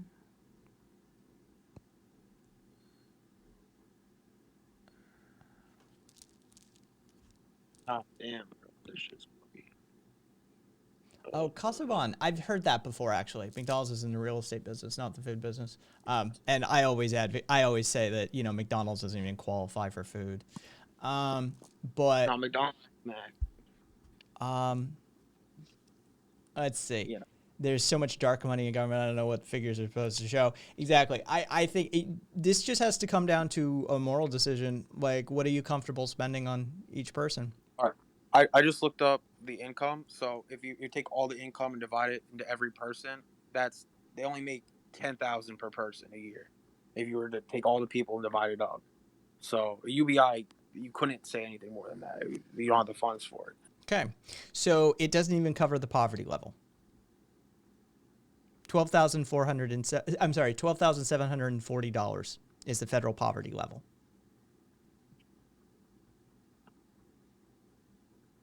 And I don't know if you've ever tried living on $12,740. No, when I was on my something like that. It was So basically, UBI is, as Cool Boy pointed out, the capitalistic band-aid for income equality. Well, like I said, that was one of the solutions. Another one would be like, food stamps, right? It would be was like just going to be more federal spending. No, I agree, but how much? I think we spent $30 billion on food stamps. So, like, what needs to happen? Things, like welfare naturally will mean spending. Anything. These are expenses. Like, they're gonna cost money. Muckor, I'm of the same. I'm fine with UBI as long as we do universal single payer healthcare, dental, vision, schooling, housing. If we take care of all of that, then I'm fine with the UBI. No, I agree with you. That's what I was saying. The needs first. So the thing about food stamps is, I would rather there be like no requirement for food stamps. You don't have to make under a certain amount of income, and you are just if you sign up for this, you're given it. Like, but it's not you see the amount of work we're having to do to rebalance this sort of neoliberal hyper-capitalistic model that we're operating under on? Under a different model, there would still be work. Like, it doesn't mean there'd be more income generated, net income. Like, under a different model, you wouldn't have to factor it that way. How would you factor it? If As less goods being produced on a yearly basis, those goods are going to cost more based on the lack of supply. I have no idea at this point, Rabbit. One sec, let me type. What is UFI? Universal Food Insurance. Something. All right. There you go, links. All the way to the fucking solution. But an easy way to increase tax revenue would be to increase the dividend tax rate. Like it's capped at 15%, and that's how most billionaires, I mean all billionaires, they don't make their money from the direct labor. They make it from investment. Yes, the same system that The requires sales thing. infinite growth within a finite system. Yes. This is why there's such a divorce between Wall Street and Main Street. This is why there is a shrinking middle class at the same time that we have people like Betsy DeVos walking around with 10 mega yachts to her name. When you say infinite growth, there is potential for infinite growth, like near infinite. When I say infinite, enough goods for everyone to have everything they need. There's plenty of There's plenty potential, of resources. but not under this model. This model utilizes a methodology of exploitation and stratification of wealth. That's not even up for debate. It's literally just what's happened. It just is reality. Well, I'm saying, so the alternative, right? Instead of why would somebody pay you money if they didn't think they were going to earn money? They'd just be spending money, like you if they didn't earn the don't money- see that as a sickness? Like you don't see that as a personality disorder? see what? There we go. Trump 2020. Oh, good luck with that one. Saying personality disorder. You're saying, I mean, some personality disorder. I'm saying that the camaraderie.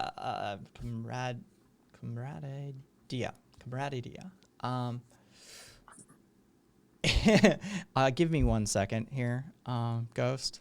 I'm just gonna tap into this little side thing really quickly because it amuses me. F2 Skies. Good luck with that one.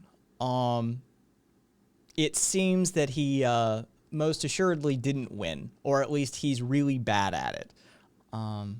Yeah, they cheated. Well, they're better at cheating than he is at catching them cheating, apparently, right? Like, if the system's rigged, then he's not good at manipulating the system. I thought he was the art of the deal guy. I thought he was fucking playing 12D chess out here. I thought he was genius level and making moves behind the scenes. To be fair, that's what he's doing.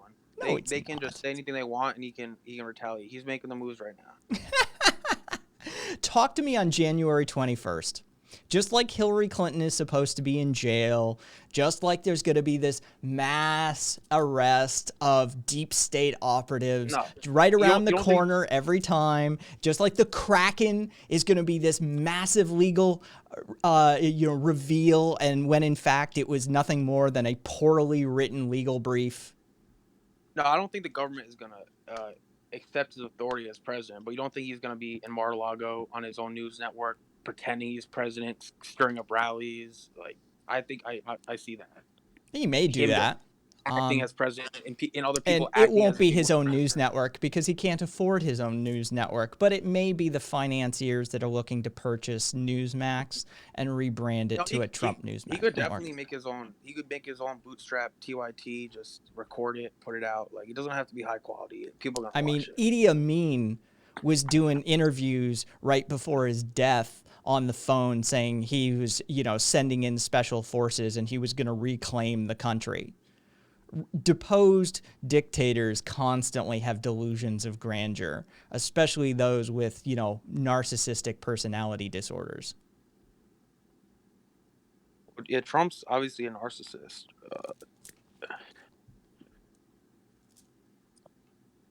The thing about voter fraud is not about it being real. It's about wanting to overturn democracy. So they did just enough voter fraud to get Trump Trump out of the office, but not enough to turn the Senate blue. Now you gotta understand, it's about the establishment versus Trump. It's not about Democrats versus Trump. So they're gonna help each other under that. So mindset. what exactly did Trump do that was so anti-establishment?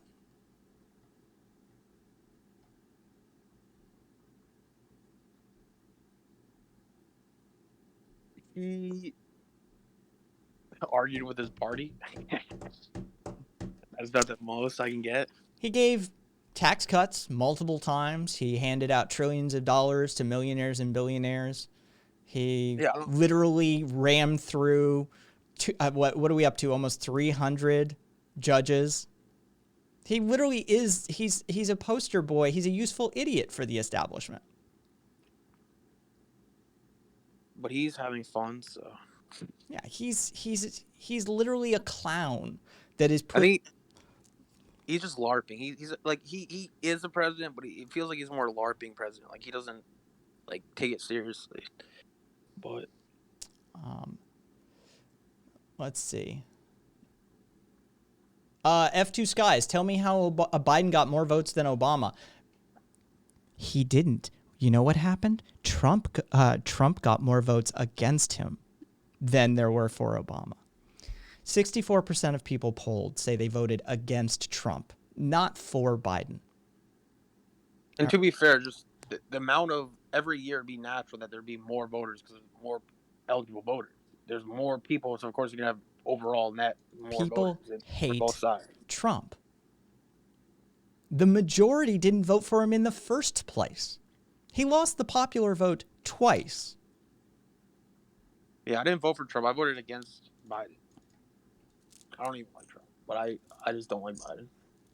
See, people do cast votes against politicians and not necessarily for. You see that old lady who they tracked down for like voter fraud, and it was really just her, and she had her husband's last name, and then she turned out to vote for Biden. And then she was like, "Nah, I voted against Trump." Like the whole idea of they're gonna track it down, it just backfired on them. You would not believe the support Trump has without censorship and shadow banning, etc. This is Zartos. This is tangerine discrimination. Love it, Zartos. Doesn't Trump want to get rid of Section 230? Like he wants to. He has no idea how the shitstorm he would be in if he eliminated Section 230 of the Communications Act. I mean, he would just get banned Yeah, immediately. insta-banned. Insta-banned. They'd have no legal cover for the crazy shit that dude says all the time, and they just have to get him off their platform instantly. Dude, it's mad funny. They're already like on every tweet, they like block it, saying like this information is false. You have to click it to open it up already. Like every time he says some bullshit, like. But honestly, Trump, no matter what, after Trump is not president, Twitter's gonna ban him. Like, there's no doubt in my mind that Twitter's gonna ban him like on inauguration. The second they do that thing where they do the Bible, he swears in, he's getting banned.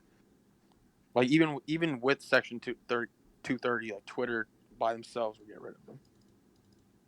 Oh, yeah, no, Twitter's already said he's up for banning as soon as he's not president. Yeah, that's on the table immediately. Did you support Obama? I'm an anarchist, F2 Skies. What part of this don't you get? What part do I need to do the baseline education for political science? Let me walk you through it. Muck, because Black Man Bad is their go-to response all the time, Muckor. That's what oftentimes like the Trump cult will be like, well, but Obama, like Obama sucked too. Like just because another dude sucked and your guy sucks, like what kind of point are you trying to make? They both suck. Like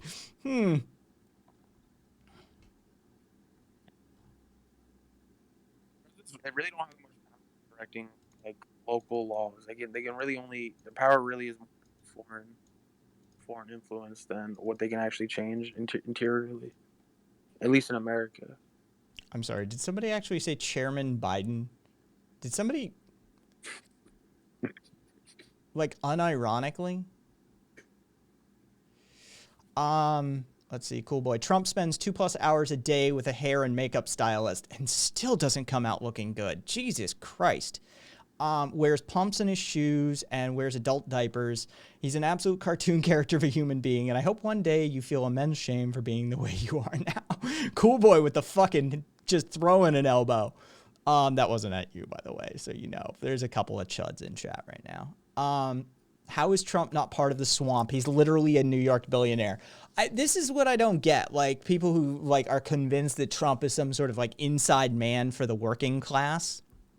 You do realize, I mean, even Howard Stern, who has spent probably more time with this man talking to him than anybody else on this planet at this point, which is kind of sad, has openly talked about this, that he hates the working class, that his supporters, he despises. Like, these are not, you would never be let in Mar-a-Lago. 100%. Never. I don't get how, like, oh, he's working on our behalf. He's working to dismantle the deep state. He's literally surrounded himself with millionaires and billionaires. No, I think if you wore a MAGA hat, I think he'd give you a thumbs up. I think he'd give you that. Oh, he'd give you the thumbs up, but you're not getting into Mar-a-Lago because you're stroking his ego with the MAGA cap. It's not you. It's him that he sees. Yeah, I mean, it's his slogan. Yeah, he likes. He's a pathological narcissist. He's broken. Don't you think that it's kind of like why would he not do it if people are going to be so hyped about him? Why would he not, take advantage and kind of escalate it? Oh, he's a straight fucking he's a stochastic terrorist of classic type. I mean, he riles his people up and sends them out onto the street where they burn a black church. Yeah, the most racist thing I've seen him do, he's done a lot of shit, but there was a protester who came in wearing like a shirt that said the KKK supports Trump. And he was like, back in the good old days, we would have fucked him up and thrown him out, like, for being anti-KKK. Like, those were the good old days. Have you seen what I'm talking about? Probably, but there's been so many. It's like trying to remember that one time George W. Bush had a gaffe on microphone at this point. You know, there's been too many. But this was like the outlier of everything. It was just the most direct. Like, he said like a lot of subliminals and shit. Like, I mean, like, he literally, I mean, the shit he has said, people who've been confidants and like the president of his New Jersey casino. Thank you for the follow, camaraderie. Camaraderie. Either way, thank you for the follow.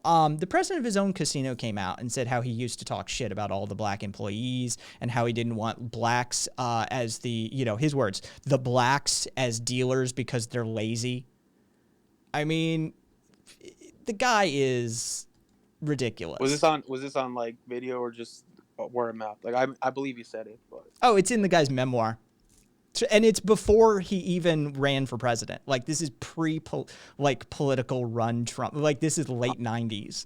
I mean, it's been like a lighthearted joke that he's racist for like years. It's not it's not a lighthearted joke. He's been sued by the Department of Justice for discriminatory patterns of behavior in his housing complexes. I was saying like I've seen talk show hosts like make lighthearted jokes about it, Night kind Links, of brushing it over.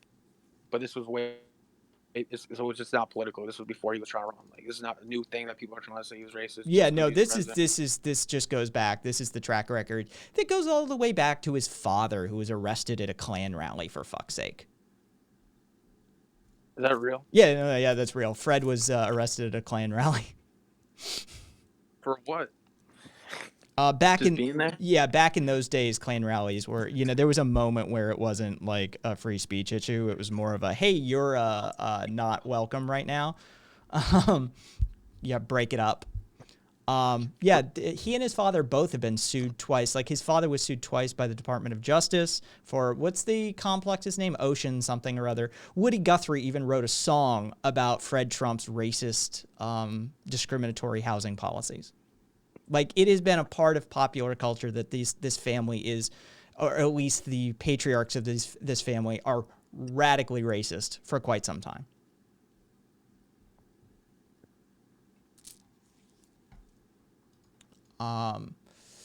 What's the Woody Guthrie Trump song? What is that called?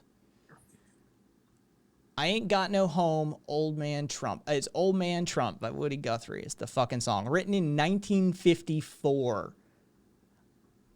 I suppose Old Man Trump knows just how much racial hate he stirred up in the blood pot of human heads when he drawed that color line here at his Beach Haven family project. The Federal Housing Administration even confronted him about it. He's been sued twice by the DOJ for it. This is not new. This is not like revelatory information. We've known his dad was racist. We've known he is racist. He's got family members that have talked about it. Mary Trump has come out and talked about how he's racist. She just mad he don't give her any money. That's what She's got her own fucking career. She's a but she's successful psychologist. No. Yeah, no, I agree. She was definitely being honest. Like, I don't like how she talks. I seen her, and she's like, she comes from a psychologist's point of view, and like she was saying, she's a trained clinical psychologist who has lifetime intimate experience with this individual. This is who you should trust more than anyone else, quite frankly.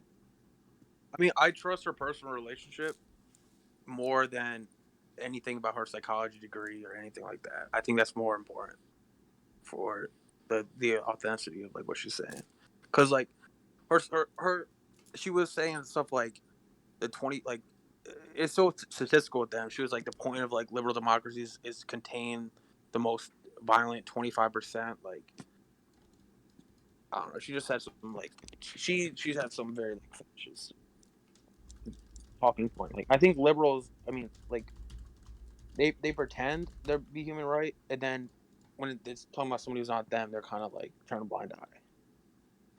Like 25%. That's just that you can't really base off percentage, because it would just always, you get rid of them, the new 25%.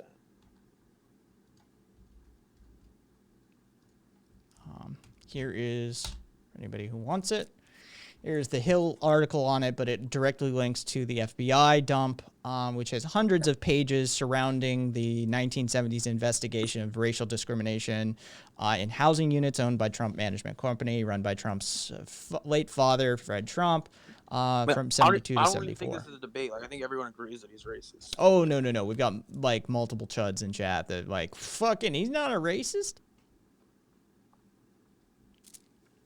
Really, yeah.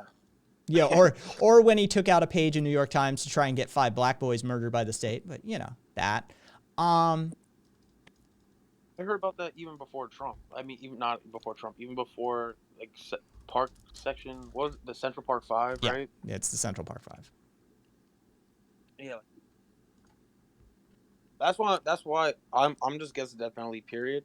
But like, from his point of view, he just pretty much just kill everyone. Like, kill everyone who's been convicted of a crime. Like, that's pretty much his mentality. I don't think. See, this is the thing. He's not intelligent. I mean, these people are giving him way too much credit. He's an heir. He's a trust fund kid. Fred Trump had to bail him out so many fucking times, it's ridiculous. And you can take his own Wharton professor's word on this. His, professor of marketing and the Wharton School of Business has the most epic quote on it ever. He's the dumbest goddamn student I ever had in my entire career. I mean, I agree. When you have so much money, you can get into certain colleges that wouldn't accept you without, historical alma mater, family, or whatever, how he got in there. But on top of that, it's like, Trump, his money, he's not even good with money. If he put all his money that he inherited Oh in the my- S&P 500 index, Yeah, he'd and just be. never did a goddamn thing in his life, just let it sit, he would be way richer than he is right now. Yep. He could have did literally nothing his whole life, and he would have more money. Every investment he has been just hurt his opportunity cost of what else he could be doing, and he's been in debt. Like how are you gonna go? So many times. I mean, I'm not gonna. It's very easy to go in debt when you make large. Yeah, it's the nature of the debt, and I think you, as somebody who's involved in investing, knows that there's different types of debt. Yeah, there's a difference between a debt that you can't pay and a debt like a loan that is And- like expected. You know, a lot of people are in debt, but don't mean you're really in debt. Like you can have debt and still have the money to pay off the debt. You would rather have that money doing something else and paying a lower interest. Contrary. I always enjoy those kinds of names. I get to lean on them. What's my opinion on Twitter conservatives? The same opinion I have as Twitter anything. If you give me a question about Twitter X, Twitter liberals, Twitter anarchists, Twitter conservatives, Twitter is its own culture. So it's its own little micro society they've got going on there. It's an interesting place. I try and stay off Twitter as much as possible. When you were saying like different types of debt, like Trump was in real debt. Like he had negative like all his net assets. He was in more debt than even if he sold off all his assets at one point. Like he was in real like. Oh yeah, I real- mean, Fred Trump had to walk that tray full of chips into his casino and just set them on a fucking table so he could make payroll so he didn't lose his gaming license. So he would just come in and spend some money. Yeah, millions. Yeah. That was how Fred, even in the casino days, Fred had to fucking float him money in the form of chips on the floor because he wasn't allowed to directly transfer money due to gaming regulations. Because the Trump Hotel here in Las Vegas has no machines because he is not allowed a gaming license by the Nevada Commission. They don't want him anywhere near gambling in this state. They were lucky to get a liquor license. Yeah, it's pathetic. Let's see. All right.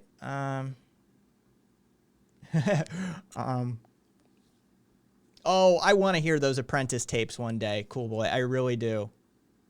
There's no such thing as a shadow ban. They just openly ban them for like it's not a secret ban. Like when you get banned on Twitter, like they don't hide it. It says your account's been terminated when anyone goes to it. Like, yep. What are you talking about a shadow ban? Let's see.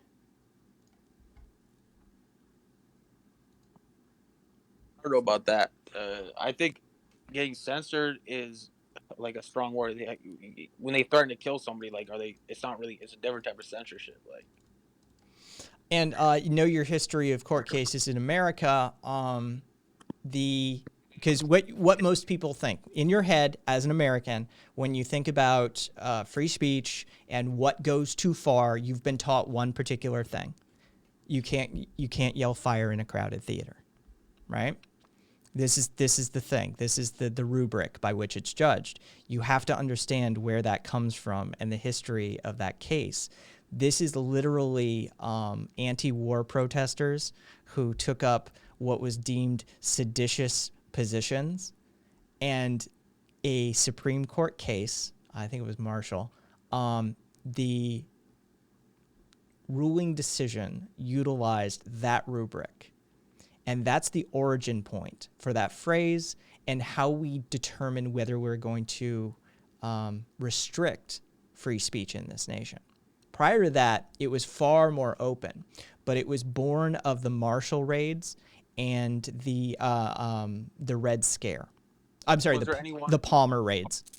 Was there anyone arrested for speech? Yes. Like before that? It had happened, but not to this degree because they charged them with sedition. Were they convicted? They were.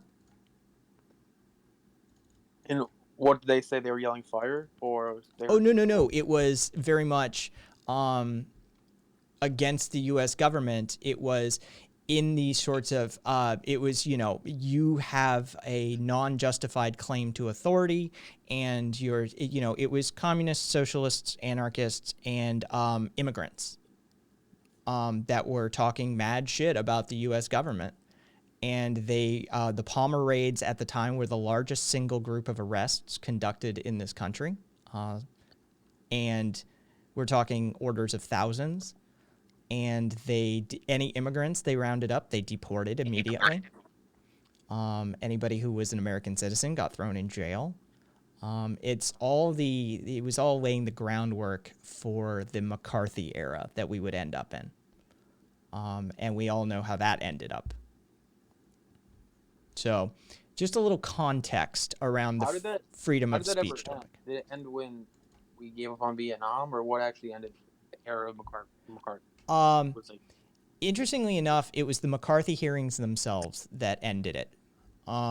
Basically, he went too far.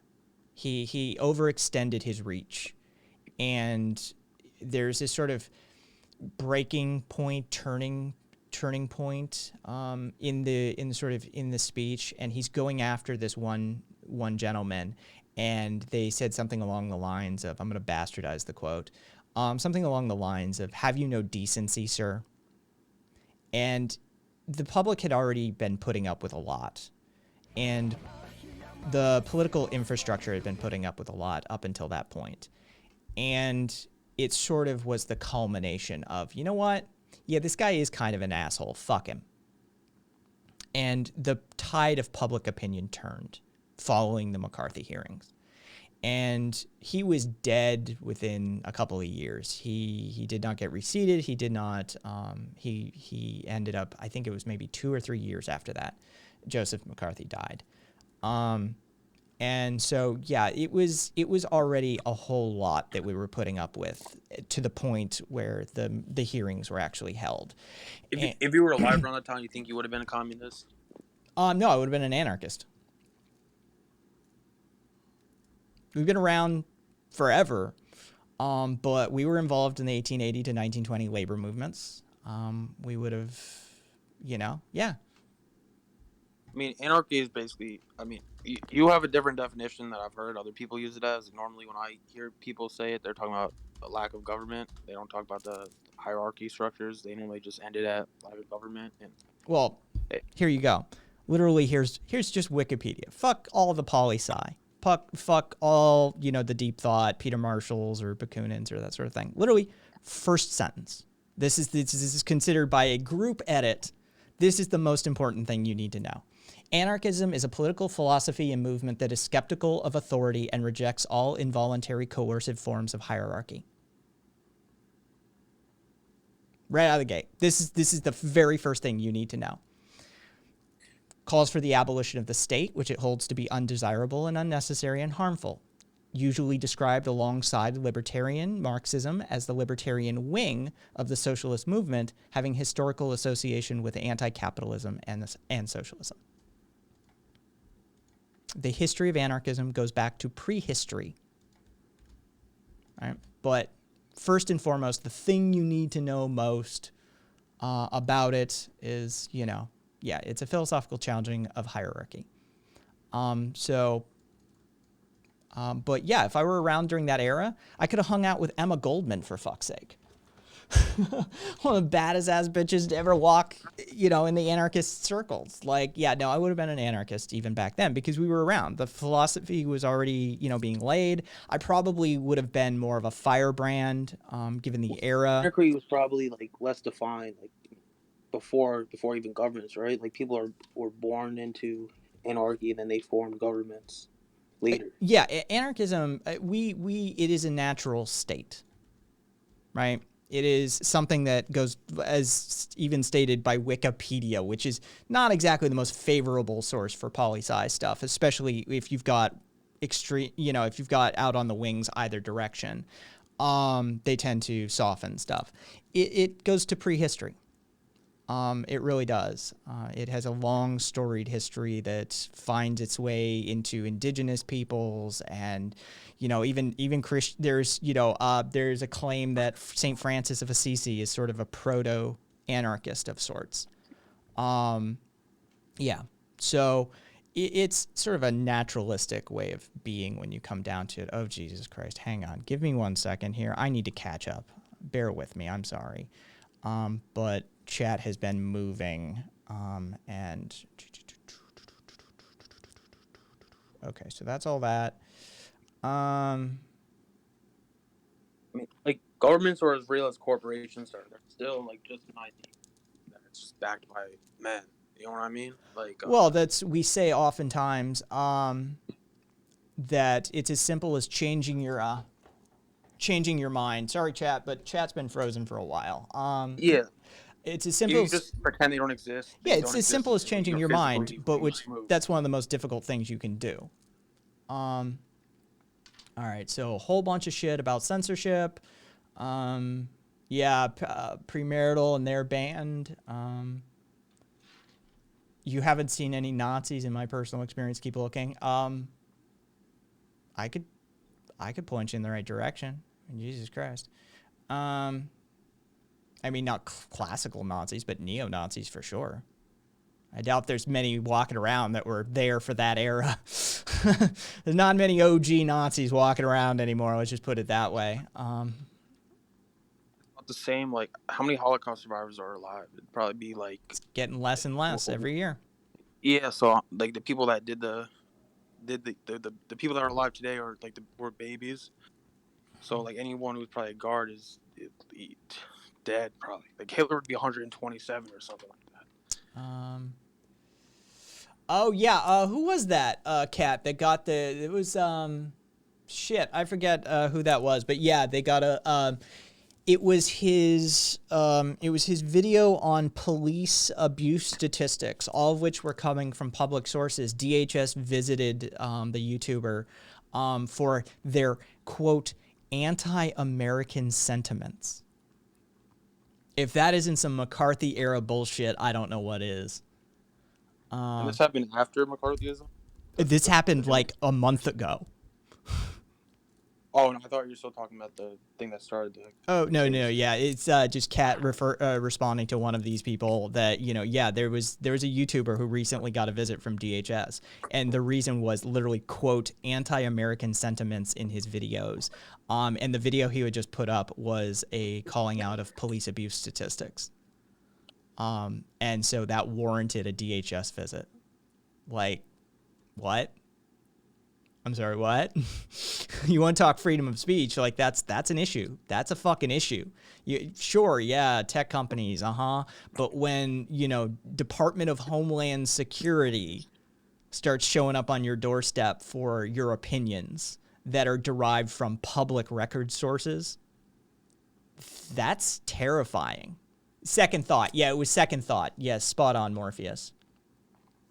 When it comes to tech companies and censorship of speech, it's like I don't really care that much because every form of communication is still available that existed pre-tech. So you can reduce it there, but everything else that existed pre-tech is still you're still able to talk. You know what I mean? They can only restrict you from their platform.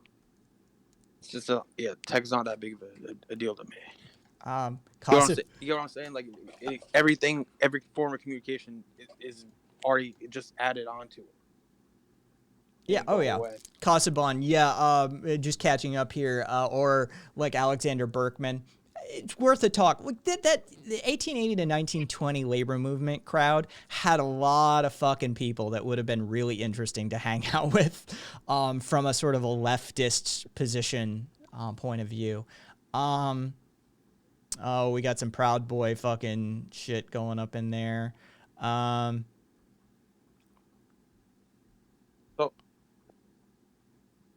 This is a little different question. Say you were the last person on Earth, right, living in a state of anarchy. How do you think your life would actually change?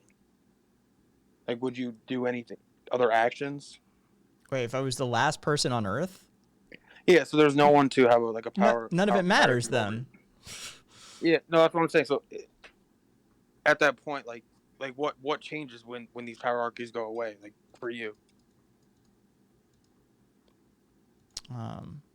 Tell you what, oh god, yeah, Alan Dulles. Let me catch up here. I hold the question. Oh, hey, Fister. Let's see. We got that. We got that. Okay, cool.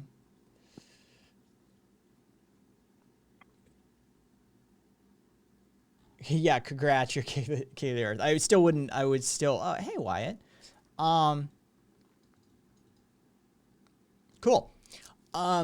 All right. I mean, ultimately, I mean, the sort of supply lines, fucking, this is a nightmare scenario if you're the last person on Earth.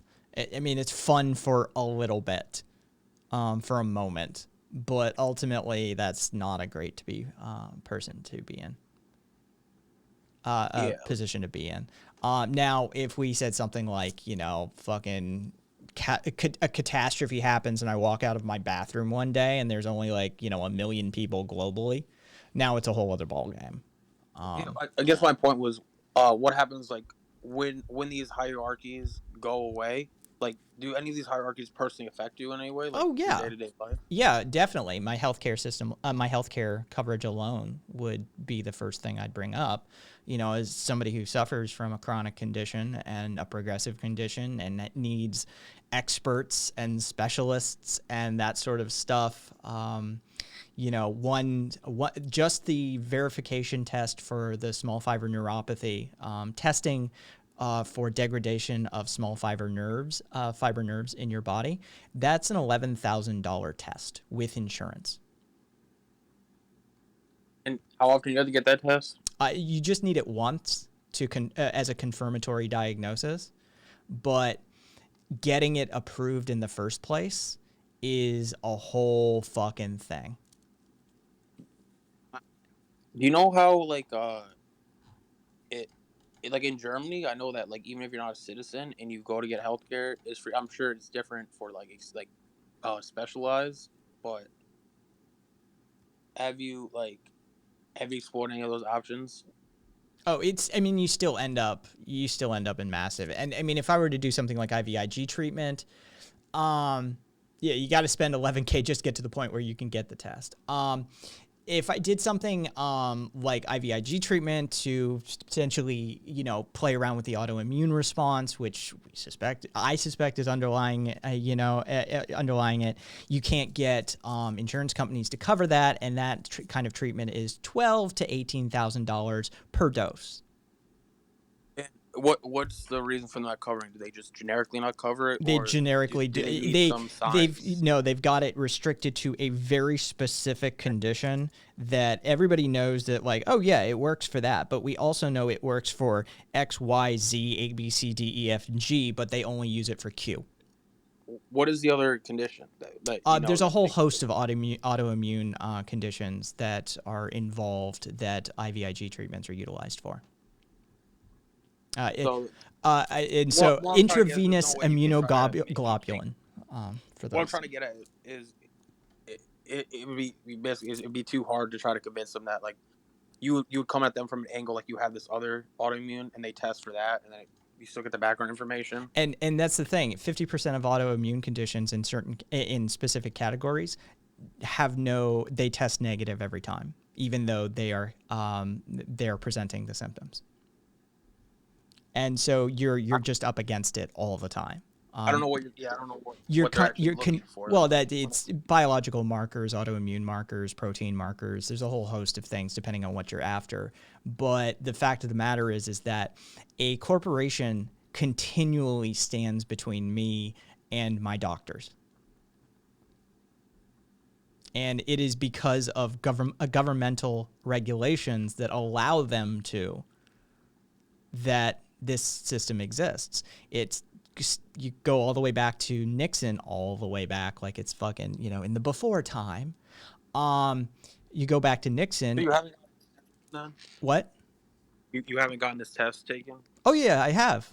That's the thing this doesn't present in that way. I don't have Guillain-Barré. I don't have that sort of thing, but a diagnosis of exclusion isn't a valid methodology for insurance companies, by and large.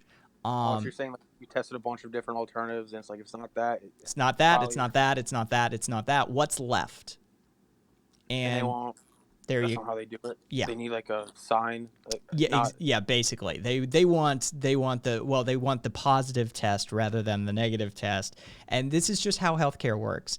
Whereas I literally had a neurologist tell me to my face. He said, "It's not worth my time to even try and argue with your insurance company." Like, I mean, I believe. I don't think he was being disingenuous. I think he was just telling the truth. Like it won't work. yes, yeah, it is. It is that way. And so you want to talk about elimination of some of these hierarchies? Well, there you go. Right out of the But gate. yeah, no, I'm not trying to discount like the healthcare. Like I think it should be socialized, but like them like restricting you is more like I don't think someone not helping you is or helping anyone. It's like it's a different type of oppression. You know what I'm saying? Like It's still oppression, though. It's a form of physical and mental oppression that utilizes a hierarchical system to justify and exist. well, I mean it's simply just them withholding financial. They're just withholding funds from spending you, right? Yeah, in the So name these of people didn't profit. exist, they wouldn't have the In the funds name in of the first place. profit. Yeah. Yeah, no, I'm not arguing. I'm for socialized healthcare because, I mean, Yeah, and I like mean this something. because they've been granted a state monopoly, right? Like that's what it. Insurance companies or Yeah, insurance companies across the board, right? Like I mean they've literally carved them up into regions. well, Your insurance doesn't work out of state by and large. So if you need to see a specialist at say the Mayo Clinic or the Cleveland Clinic, you can't because your insurance won't cover it. You have to you have to beg your insurance company to cover you out of state for an out of state doctor, and oftentimes it's contractually Ever- like we'll cover 30%. ever like CDPHP? I just looked it up. It's a local health insurance. That's okay. Oh, consumer directed health plans. Yeah, they're technically and they're most often run by Christians actually. Like more often than not they're religious organizations that back those, and there's really weird stipulations attached sometimes. Just having looked into those things before. Yeah, I think. Well, I think that's kind of like I knew. I don't think anymore, but I knew. Like my parents, they couldn't get some type of if something related with birth control, they couldn't get it when they were younger through this insurance. I don't think that's the case anymore. I don't think. I think it was abortion. They wouldn't fund abortion. It was some random thing like that.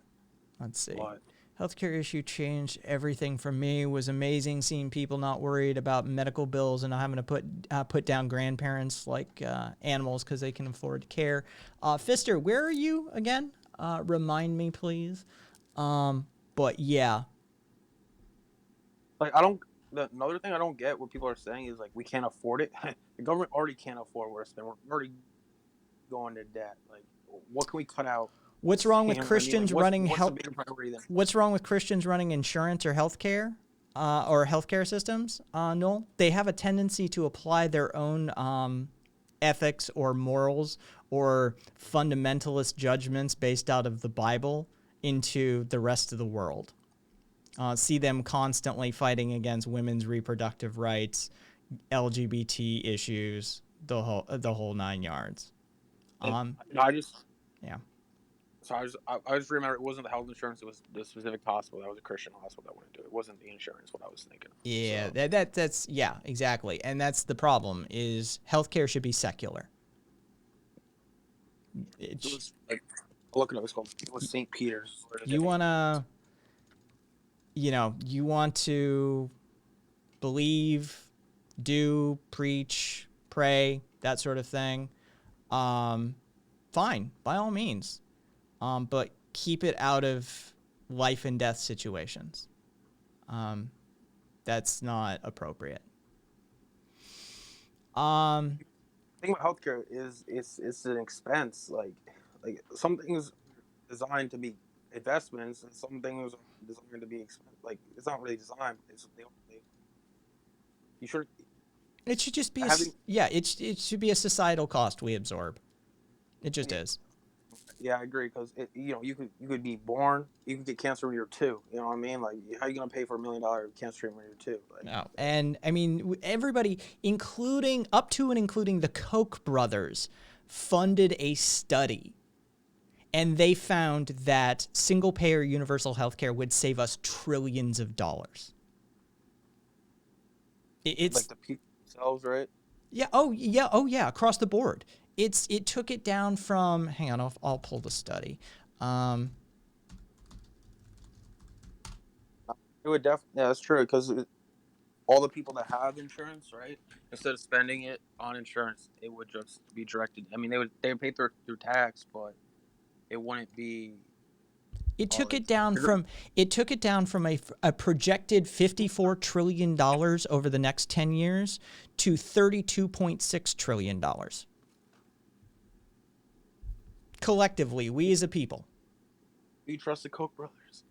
I trust their libertarian psychotic asses when it comes to figuring out how much money the government's going to spend. No, I believe it too. I was just saying that. Yeah, that's the thing is like if even the Koch brothers are like, yeah, it'll save money. Like what? Like, you know, it's one thing for Bernie to say it. It's another thing for a Koch brother to say it. Yeah. This was actually back when the brothers existed. Morpheus. R.I.P. Or not, whatever. Let's see. Are there any orgs or think tanks lobbying for single payer healthcare? Yeah, actually, there's a bunch. Who? What do you think is the main reason that we don't have it? Is it just simply no political will for it?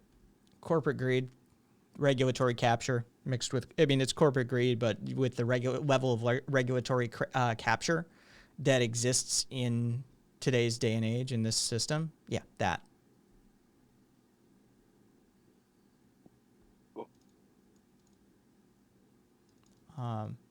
Yeah, I mean, this goes back to the Nixon administration in coordination with Kaiser Permanente out of California. And see, that's the thing. People under a certain age don't remember the change into a for-profit healthcare system in America. Boomers. Yeah, there was in the before time.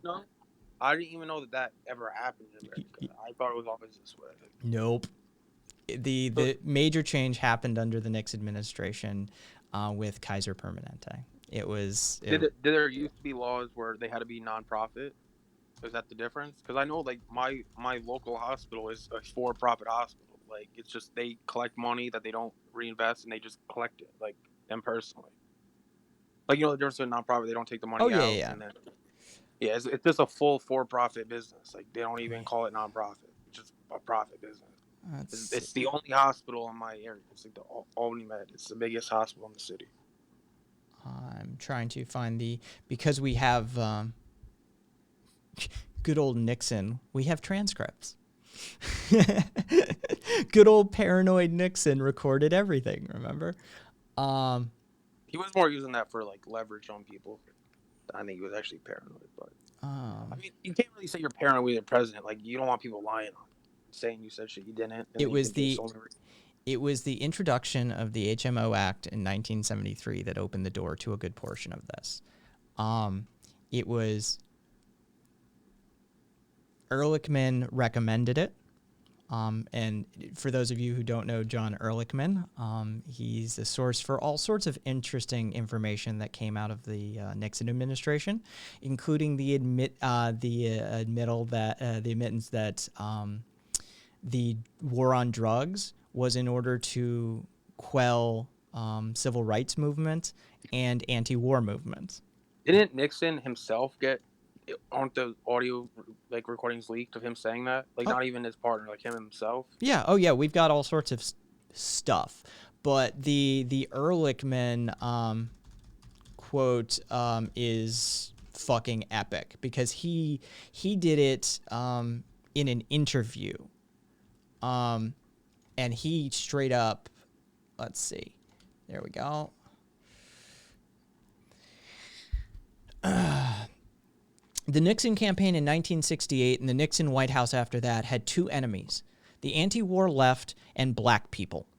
This is John Ehrlichman, Nixon's domestic policy advisor, policy chief. You understand what I'm saying?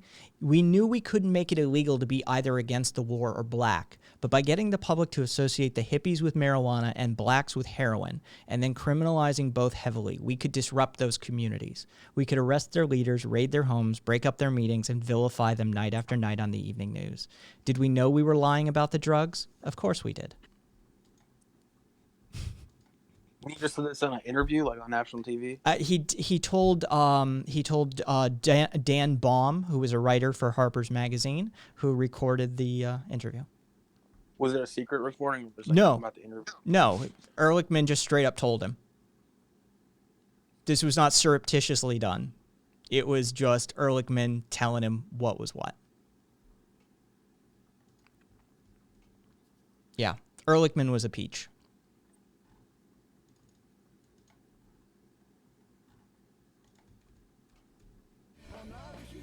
Hey, thank you for the sub, comrade. Thank you. That's. I know you don't have to do it, but I thank you nonetheless. So I'm gonna get really, what's it called, a utopian.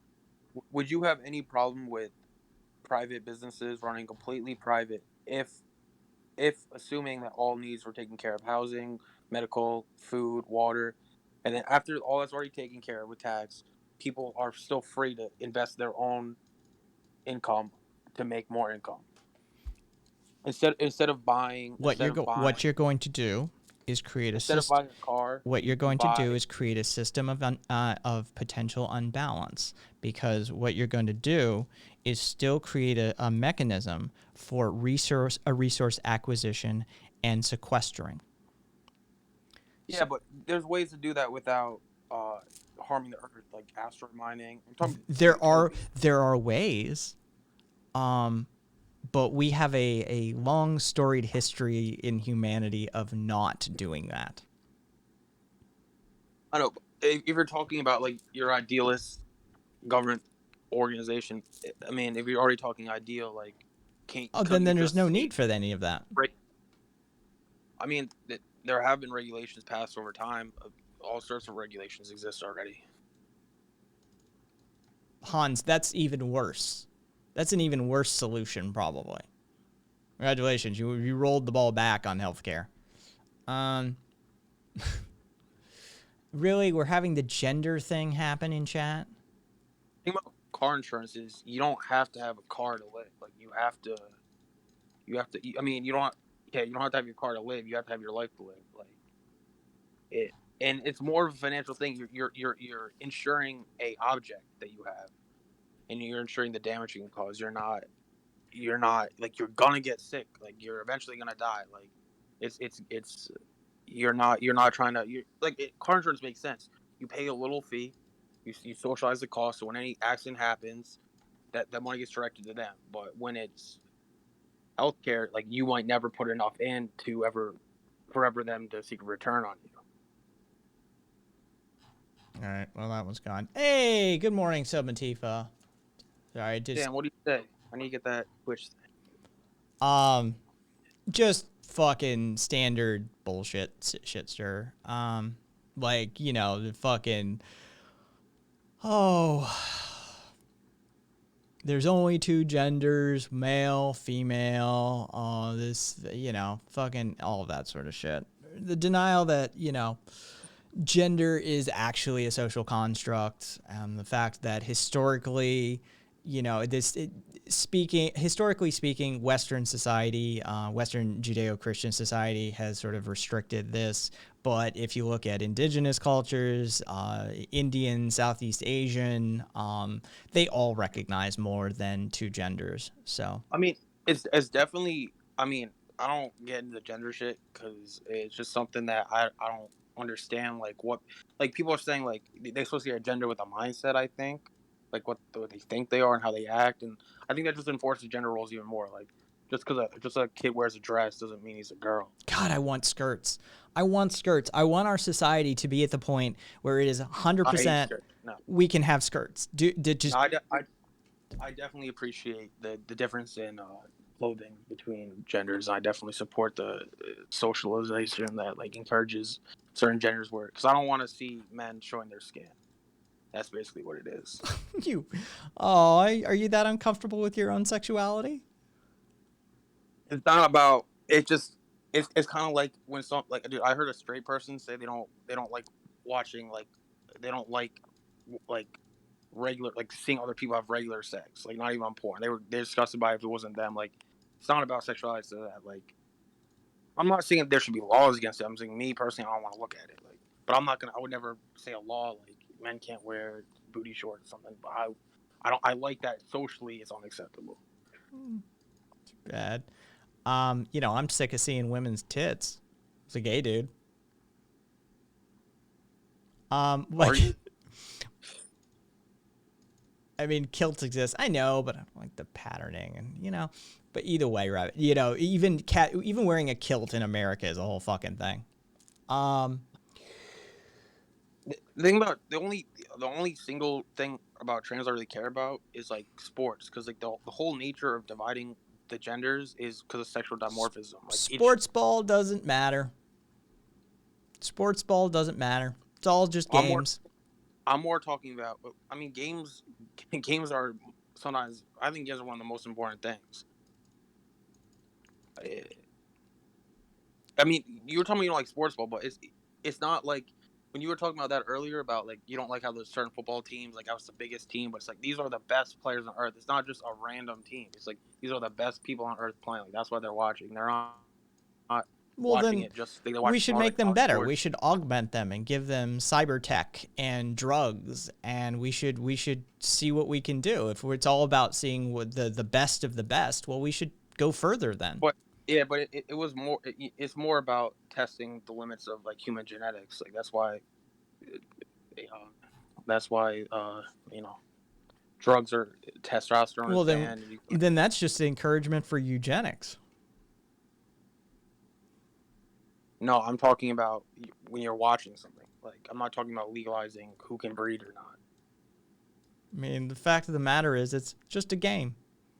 It's just an entertainment activity that has an athletic component, and people let it get all twisted up. Oh yeah, no, I'm with you, Morpheus. I think they should be cybernetic roid fests. Like, if we're gonna do this, let's do this. If you want to have like a Puritan league or something like that, but I mean, if it's just about seeing who can hit the ball the furthest, then let's do this. Yeah, I don't know. I mean, there's real reason for it. Like beyond that, it's for that.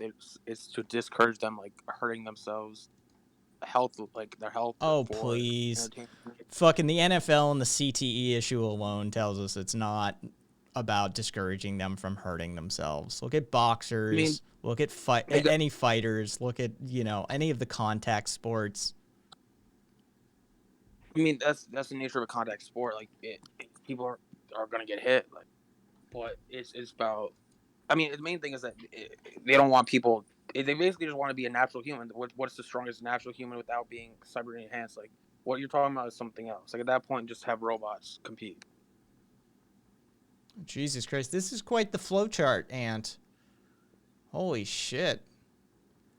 No, all I was saying about that stuff is the sexual dimorphism is the reason. So if they want to say gender is just a mindset, then it should just be male, female.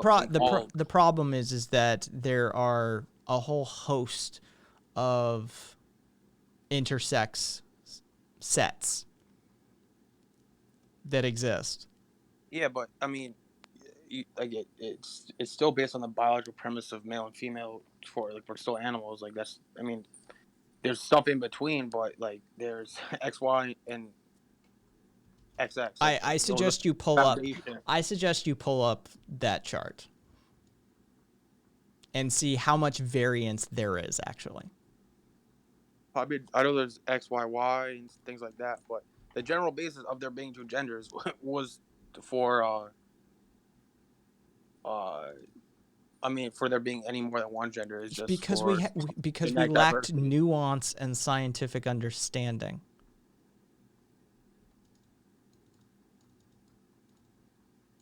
You want me with gender? Sexuality and gender. Yeah, but what I'm saying, if gender is just a mindset, the idea of basing the genders is not based off their mindsets. It's based off their bodies, their physical bodies, not what they're not how they want to be, and how No. how No. if gender is about your mind. No, I'm telling you the reason. That is a fact. The reason they divert the genders is based off their physical bodies. Like, I mean, that's why, because their bodies are different. Whether that is a true basis to go off of is could be argued about, but that is the reason why they separate them in the first place. Or you could argue if it's true that they're different. I mean, that's a different thing. But the reason is based off the assumption that they are different, and then you divide it off that.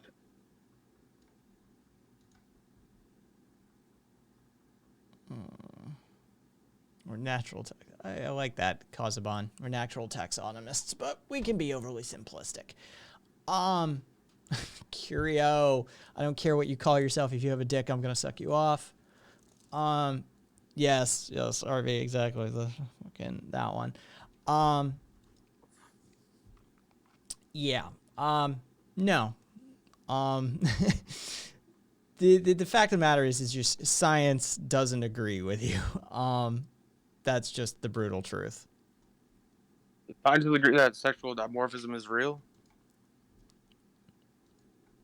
It's not Hey, just about Sue. humans. Every animal has it. At least every mammal has the two genders. I know some slugs have both genders. Or I mean, all slugs maybe. Except we're not dimorphic. That's the problem with your statement. Humans are definitely dimorphic.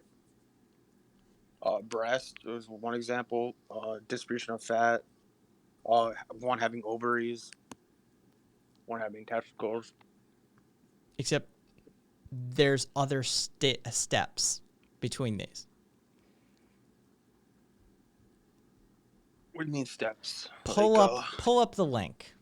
I mean, so you're trying to say that there's sexual dimorphism is not real in humans? Just pull up the link that 6foot just put into chat.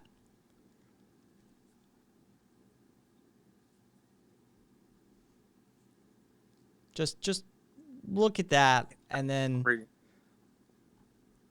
also look. This is a bunch of flow charts, and it just be simplified male, female. Like this, why is there so many different things right here? And what are the differences that you're talking about there? When the intersex is when you have some of both parts, and I mean, there's obviously a bunch of different reasons that cause intersex. Well, you don't even contest that the natural state or of just breeding is based off the receptor and then the giver. Oof.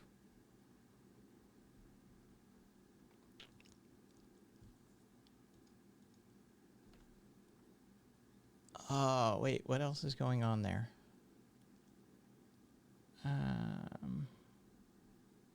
Bull and the cow.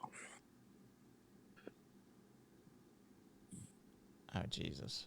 We got another one. When they come in. Scrolling back a ways. Yeah. Well, the real reason the chart that you sent me, like I can't get it to get bigger. Like it's tiny as fuck. What's the thing? Control plus or yeah, it is.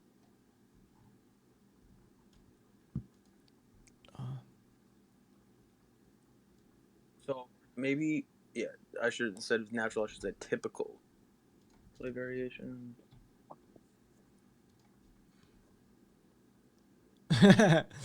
All right.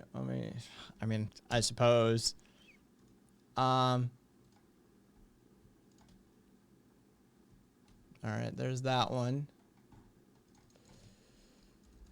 Are you just looking for people to ban right now, or what are you doing? No, I'm doing something Cat is suggesting doing. I mean, all right, so, oh,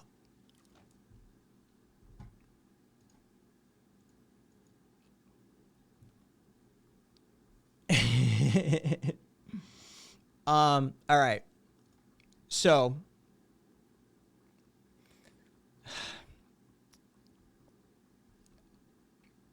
the issue that has been brought up as far as sports ball goes is that, how do I say this individual's name, Kat, even? Francis Ngannou and Ben Shapiro are both males, biologically, right? But Ben Shapiro is closer to me, and Francis Ngannou is a fucking Adonis. Like, he is a god amongst men sort of territory. So you're just saying, like, I mean, I don't think that makes him more male. So, Ben Shapiro is male, could have fooled me. But the justification of using gender or transgender as a limitation within sport is a false one. It should be based on performance, should it not?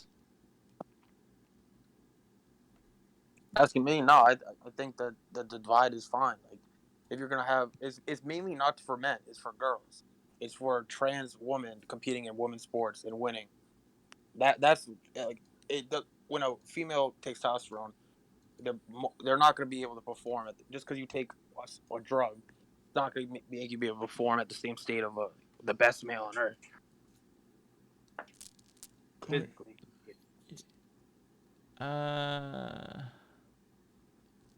Like, if gender is just a mindset, like, I'll even contest that, then there should just be a third one that's all genders. Like, this is for male at birth, female at birth, then everyone.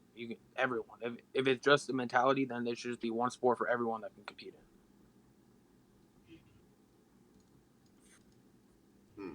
in. Interesting. Kat, feel free to join.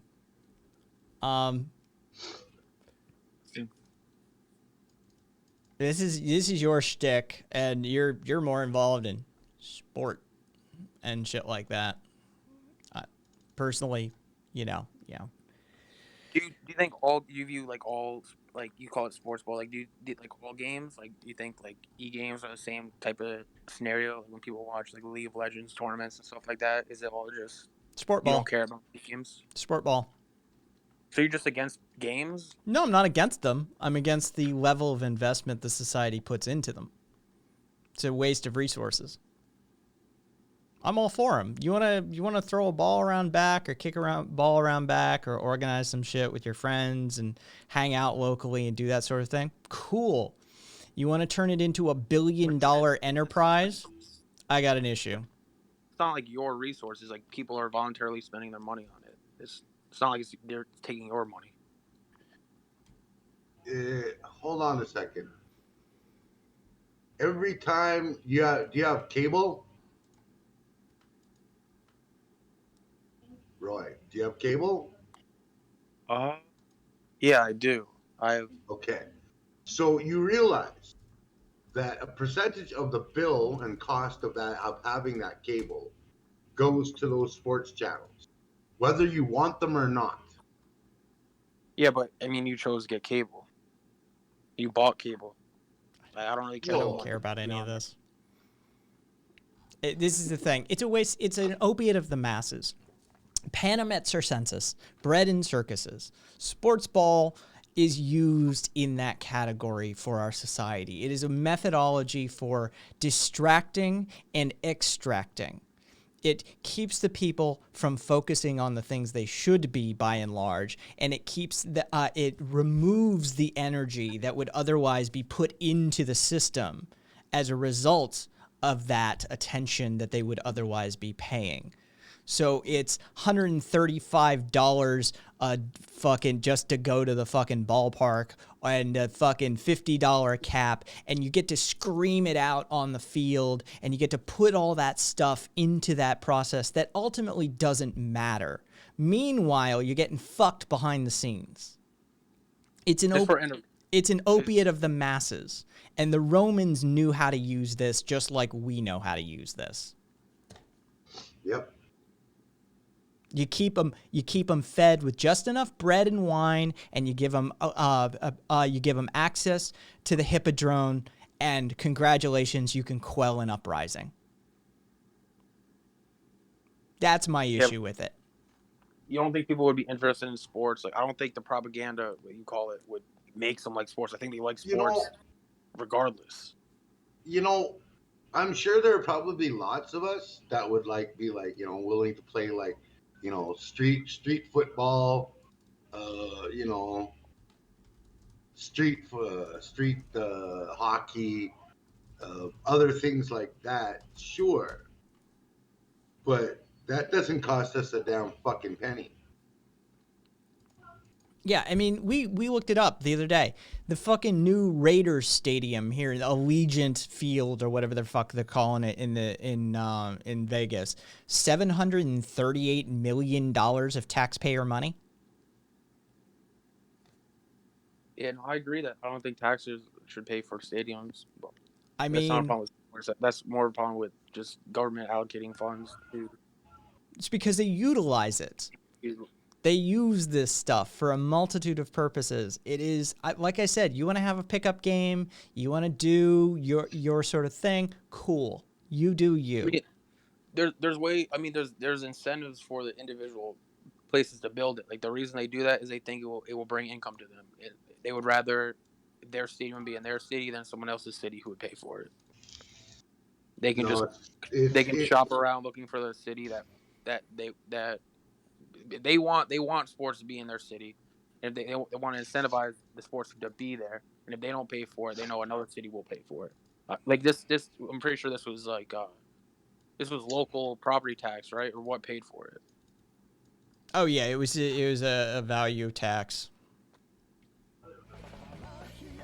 GG Enzima or Enso meh. Good game and so meh. Thank you for the follow. It's gonna be a decade before we pay it off, Sassy.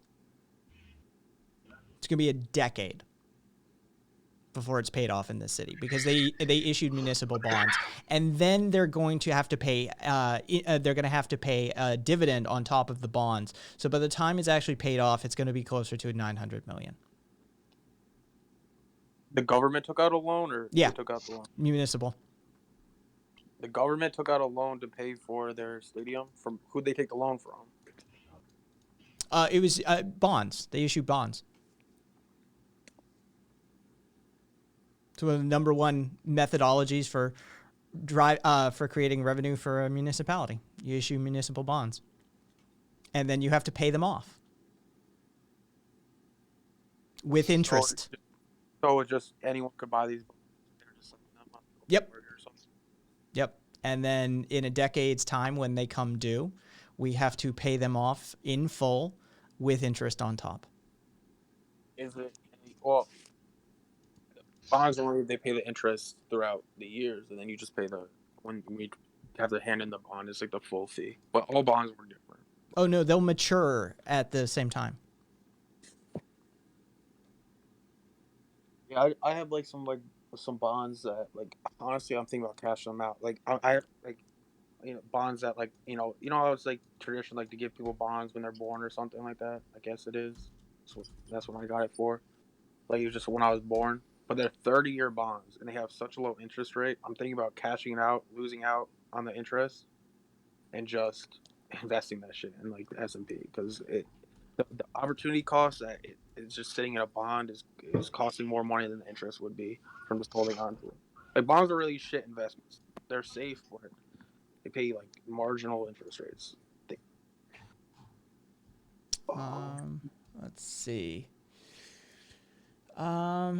I would suggest that if you're going to, take in consideration, if you're going to cash them 650.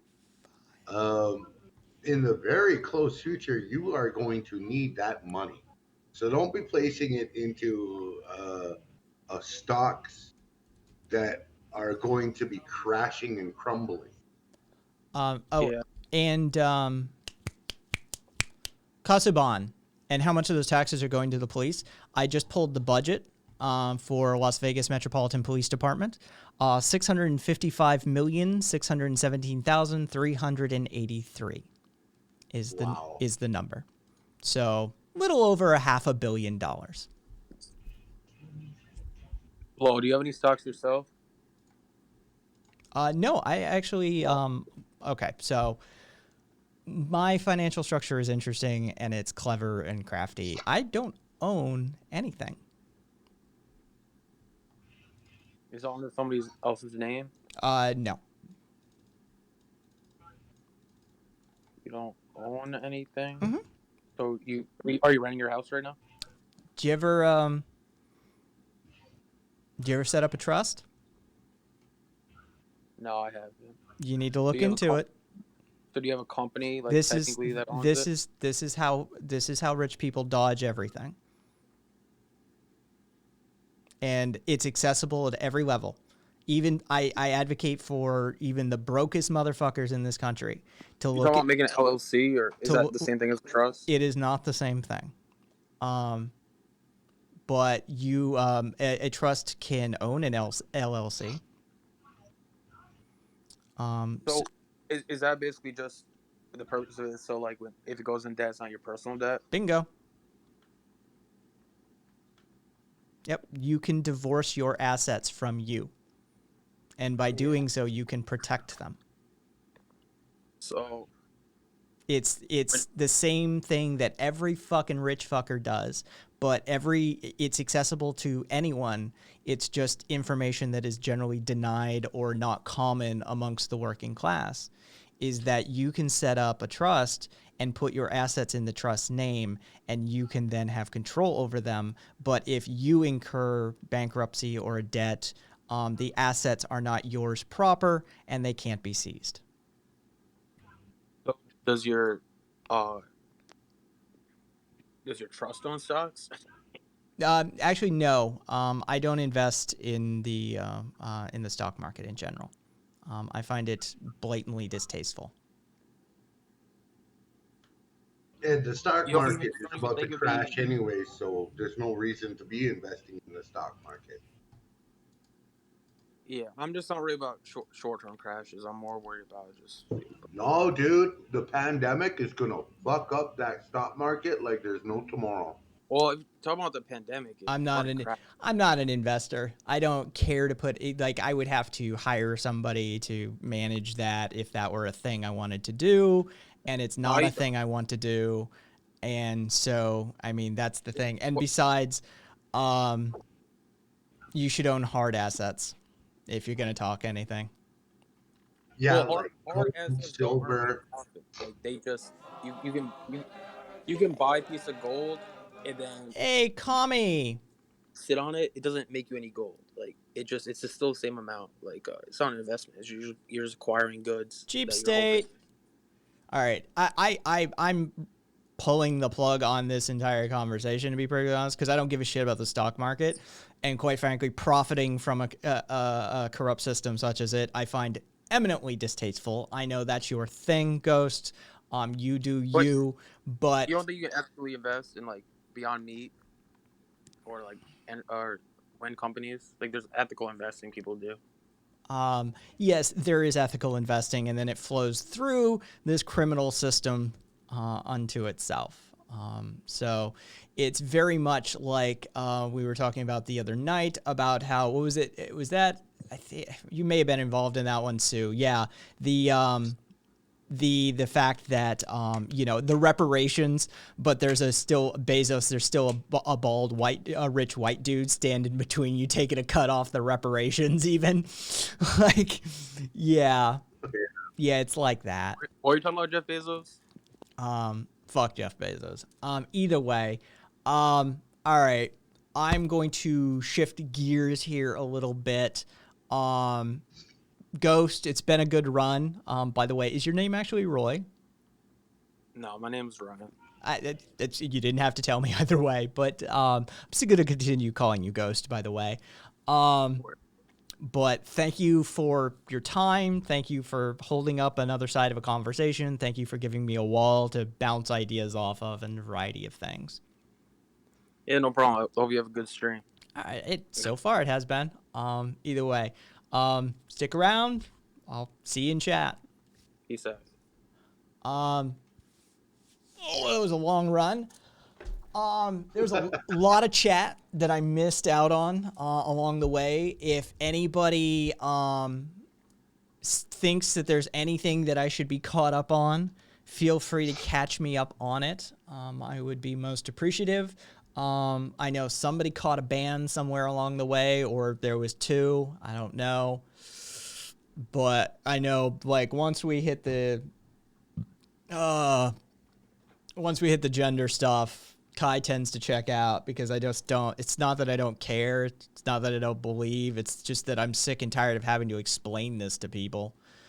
That, you know, it's like, Jesus Christ, how many times are we gonna do this conversation? Nah, BokBok's been educating us on genetics from Google. Other than that, very little missed. Chat had a field day. Yes, we did. Well, I'm glad you guys had fun. Comic-Con, if you're still in here, how was your stream? And thank you for the raid. Once again. How did your stream go? Kami, are you on my Discord server? If so, you're welcome to jump on air and tell me how your stream went, by all means.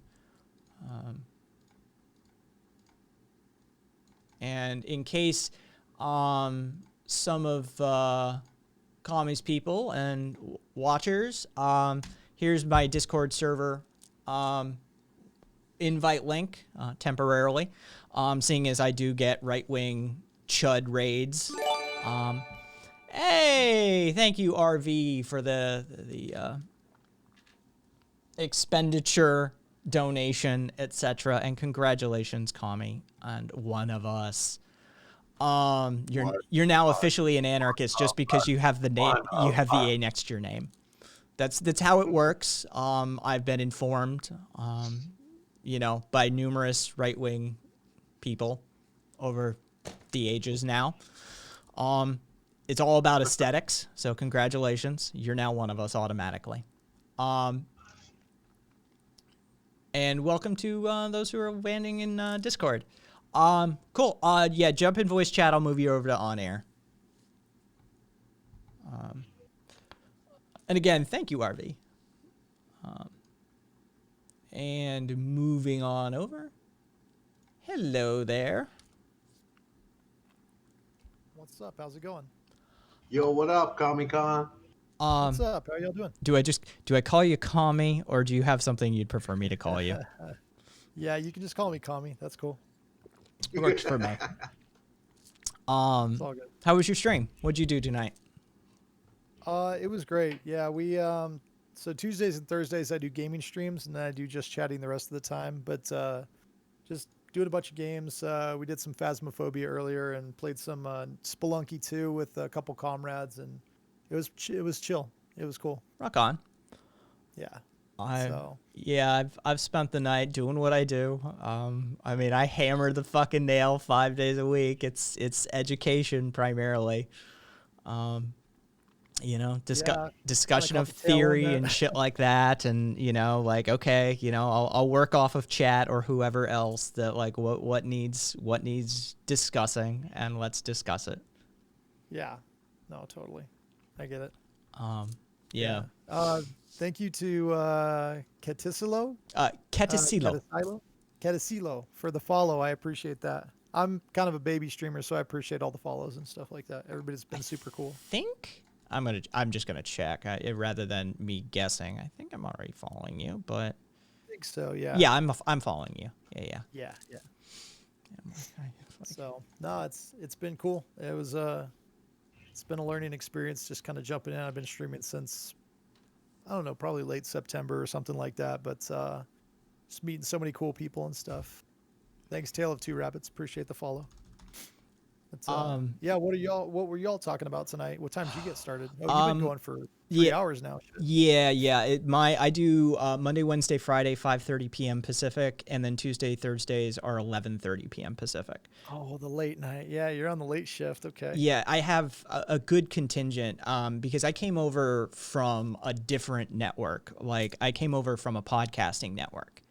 Oh, okay. So I had a community that came with me, right? And I made that change a while ago that because, I have UK and Dutch and German and, Australian and that sort of, I have international contingent already. And, some of them were telling me early on that like, hey, we can't cancel the show because, you're on in the middle of the night for us and that sort of thing. So I made that schedule switch a while ago. Yeah, I came over to Twitch 3 months ago. There's Turkey, Azartos, fucking there's Turkey representing, and there's some Dutch right there. Can we get you can do the shout out command, Sue, !SO, and then your username, or their username. Shout out to whoever you want. That command is open to the community. All of the commands are open to the community. So I was a podcaster first, and the podcast network that I used for my distribution started a live streaming service last year. Okay. And yeah, that's how a few of us around here that are old timers, we know each other from. But we made this. I'm just gonna own it. I made the decision we're coming over to Twitch. I started talking about it a while ago on the Podbean network. I'm like, fuck this place. It has no community moderation tools. We're constantly dealing with trolls. We have no community engagement metrics. We can't it's just shit show. And Twitch has all of that. Yeah. I mean, it's so much easier to engage with people. Yeah. And and the German has a ban hammer too. Yes, Heart Joe. So thanks for the follow. Yeah, we came over about 3 months ago now, and it's been good. It has been good. It's a pleasant change. It's a much wider audience base. I've had access to more people than I would have had on Podbean, and an engagement method that I wouldn't have otherwise. So. Yeah, everybody's been so welcoming. It's like really wholesome. Like I'm really humbled at how cool everybody's been in the community and stuff. And I'm meeting a lot of cool people. So like my background is, I'm like an on the ground organizer and stuff, like community defense and mutual aid and stuff like that. That's like we're my main aware. thing. So yeah, that's kind of my background. Where are you and stuff. located? If you don't mind me asking. I'm out in the Midwest. Okay. Out in Wyoming. Cool. Vegas here, by the way. Okay. All right. Yeah, it's a Canada up here, by the way.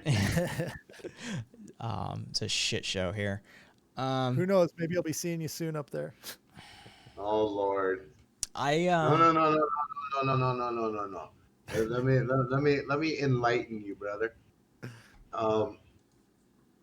Canada is no different from the United States. No, They just know how to lie and hide it better. That's I all. don't even think No, I don't even think you guys lie heard, well. I've heard tales for sure. Yeah, I know. Um, There's a lot of American misconceptions about Canada for sure. I definitely get it. It's Well, Canada's like the any devil. less blood on its hands for sure. Canada's like the devil. Its greatest achievement was convincing the world that they're such peace-loving people. Yeah, yeah. it's That's definitely a pervasive myth. give for me sure. give me a few minutes then. I want to you're on my Discord server now. I want to pick your brain about a few things. Cuz it's been a lot of years since I was on the ground. I was the Occupy era. right? Oh yeah, yeah, okay. All right, yeah. So it's been a while since I fucking did any of that, but there's always things that need doing, right? And so it's Yeah. it's good to know somebody who's active now. So yeah, you and I have future discussions. Totally. I mean, anytime, basically. We're living in historic times. I know it's cliche to say, but it's so fucking true, man. I have this position, this thing that I talk about all the time that I just want an anarchist at the table. That's all I want. Yeah. Like, I know I'm not gonna get my dream, right? But I want one of us at the table to be there to put some of this shit in check ideologically. And so yeah, the more activists and on the ground people who are running that ground game, that I can keep in my network, as it were, that I keep an I'm eye a on. big proponent for, as long as somebody's introducing something important to the narrative and stuff, it forces people to talk about it, in terms of that kind of stuff. And, there's, we got a lot of us out here on Twitch now, Yeah. growing that side of the platform. I think that, the radicalized left is definitely doing a much better job as far as growing the community on Twitch than the right is. Well, I think, yeah. I mean, that stupid incel shit just made gains, but yeah, whatever. Yeah. We'll just call them Yeah. something else. Yeah, that was wild. I had to hear about that kind of secondhand from somebody. They're like, yeah, don't say this because this will get you TOS. I was like, what the January fuck? 1st. We've still got some time. We're Oh, calling. it hasn't happened yet. Yeah, Okay. it doesn't take effect quite yet. Oh, I'm gonna get my money's worth then. Yeah, get them in Yeah. while you can. Yeah, We're between just then and now. I'm just gonna go buck. see. I'm a huge. See, this is the thing. In some areas I get very much in trouble with the left because I'm a firm believer in the euphemism treadmill. Right? If you turn a bad word into a bad word, the people who are using the bad word to start with are just going to find a new bad word. That's True. just how it works. It's always worked that way. So that's what we did. We just embraced the euphemism treadmill, and immediately, I forget who it was. Was it you, Premarital? I think it was Premarital that immediately posted like a new legend in my Discord shared content for what we're calling them now. Like, fine, we can't call them virgin, so we're going Got for new code. yeah, we're New going code. for olive oil or olives for virgin. This is, yeah. We're using Excel instead of incel.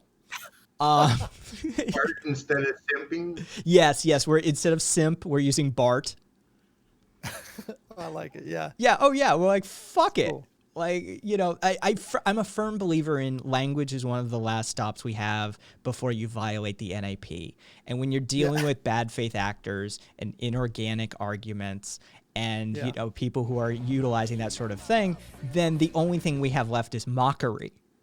Mm-hmm. And this is why the left is better at comedy usually than the right.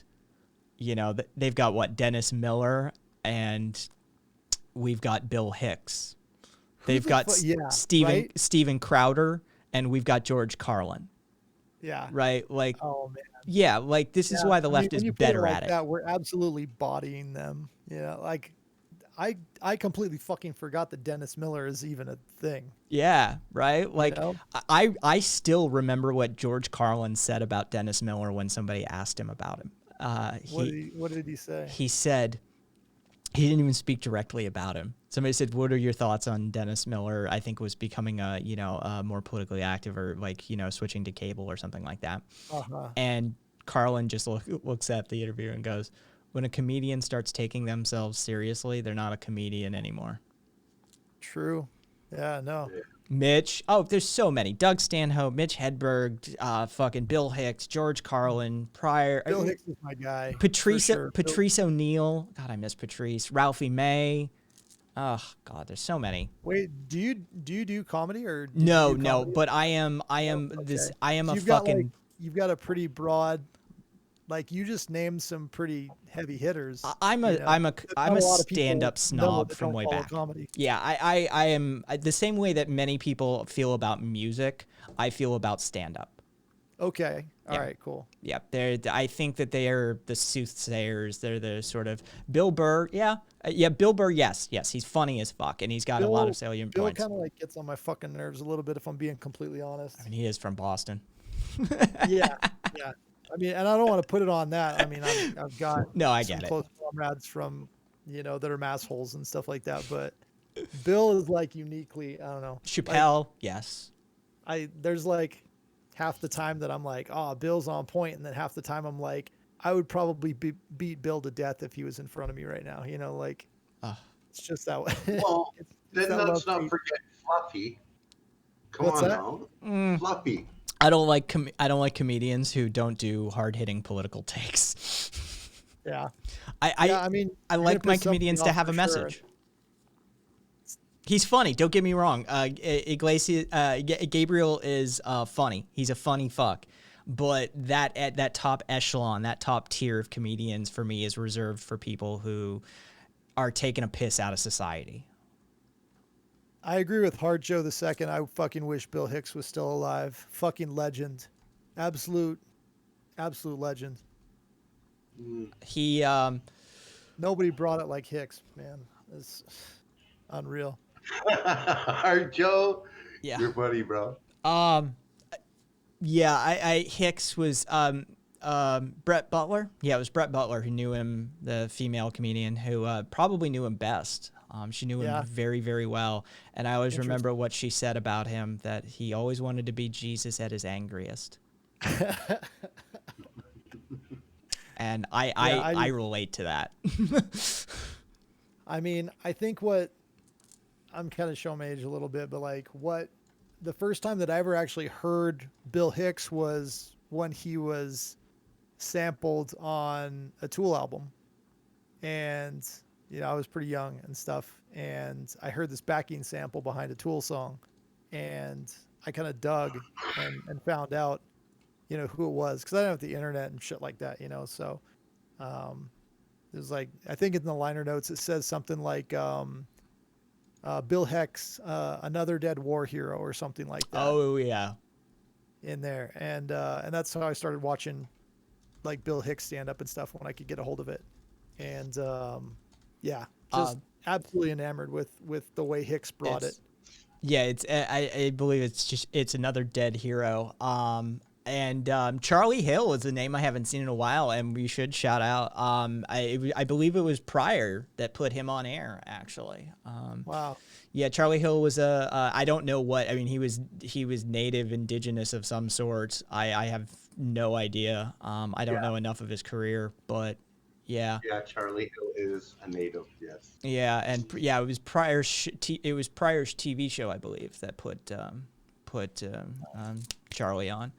Yeah, Eddie Izzard. Oh, I love Eddie Izzard so much. I'm a stand-up snob. Like, I really am. Like, I deride hackery and soft bits and people who don't take the risk and go out there on the edge. And like, yeah, I may get crucified for this. I may not. Hey, I mean, you like what you like, and you don't have to apologize for what you like. Do not forget to. Oh wait, you missed it, Comic-Con. The other night we had a Puritan test going on. Oh, we always get. I haven't got any purity tests tonight, but I get on. Still early. I get on average 2 to 3 purity tests a week. As far as like Left. comedians and stuff like that. No, it's always the left. Oh, the left. Okay. It's hard though.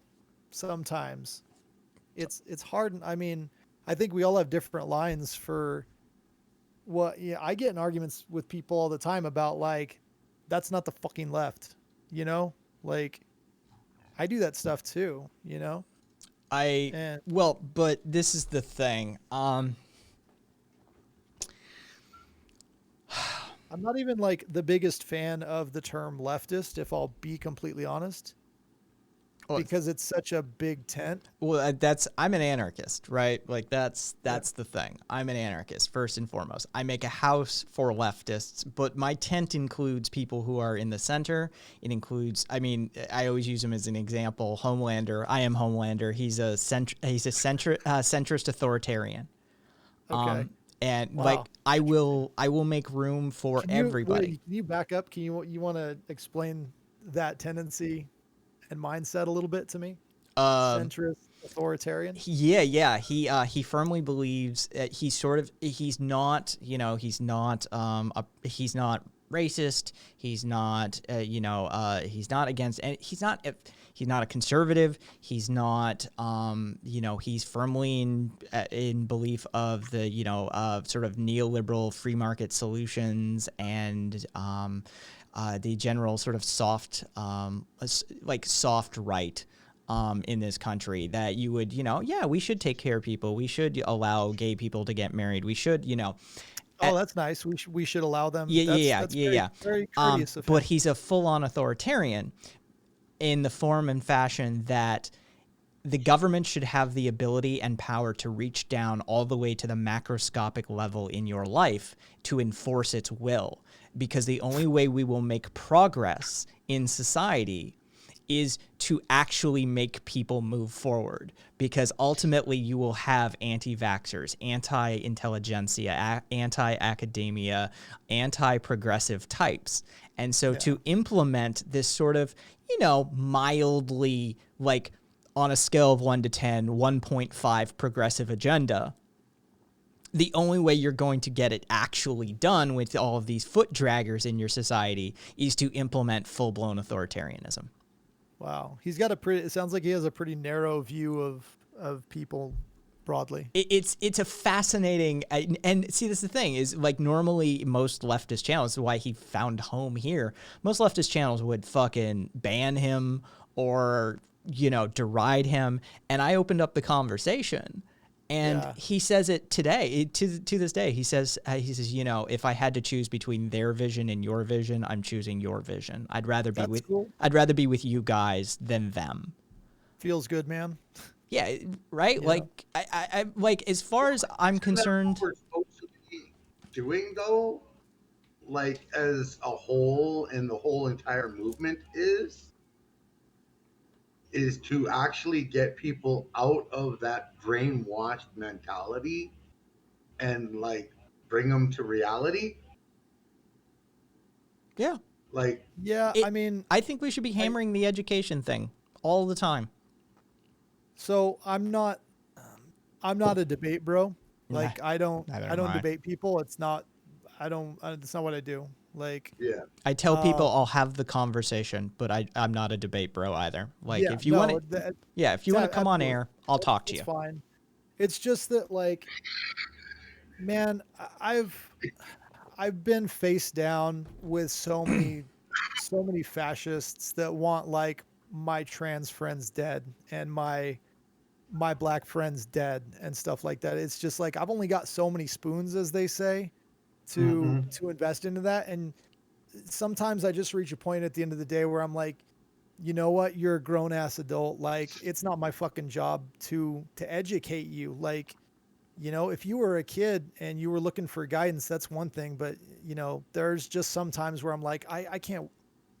It's not my responsibility. I'm sorry. And when you and I reach hope that you breaking have a point, great life and send stuff, them but, my like, way. Yeah, totally. And that's good to know. That was my Yeah. next point. Is it's good to know and that, I actually that you're have here friends. because like sometimes I can't. Like, I'll be like, yo, talk to Proudly. Like, Yep. No, I can't- for real. And Here's the link. here, do you have Twitch open in some form or fashion?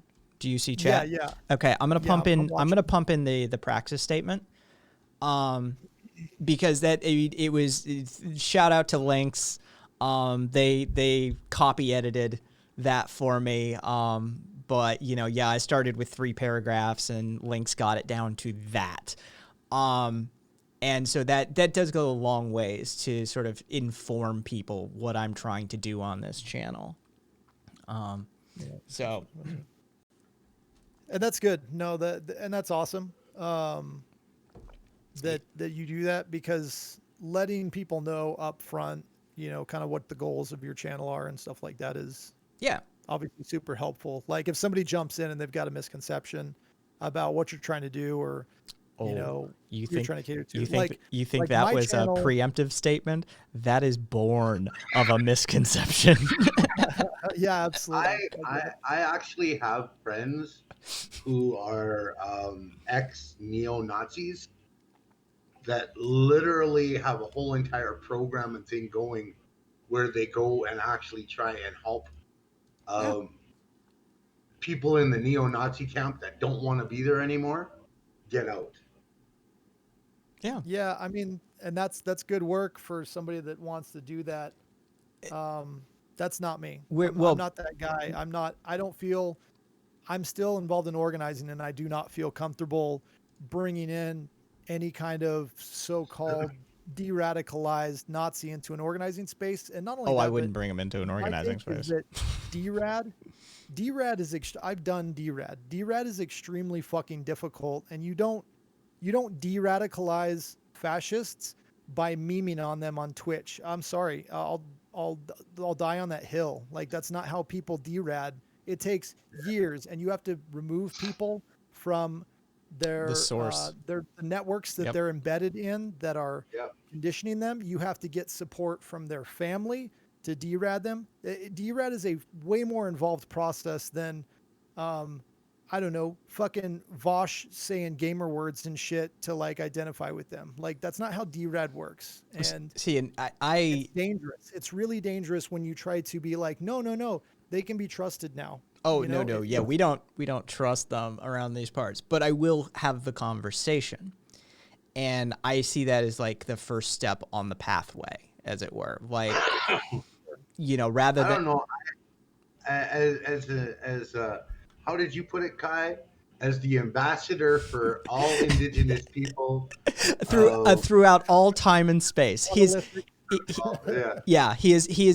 the duly appointed representative and ambassador on behalf of all indigenous people throughout all time and space. It's amazing to meet you. I appreciate that. Yes, it's born of it's a sarcastic, piss take of that sort of how minorities constantly one black dude does something and all of a sudden all of media and white culture paints all black people and black culture with that that singular instance, but a white dude does it and they're like, well, he's a lone wolf, he had mental health issues, that sort of thing. And so I was asking Sue to speak on behalf of all Native people everywhere. and I can't honestly do that. We know, but it is a funny recurring bit at this point that he is the duly appointed ambassador for all indigenous people throughout all time and space. Tale of Two Rabbits in your chat says, not just any token, the token. Yes, exactly.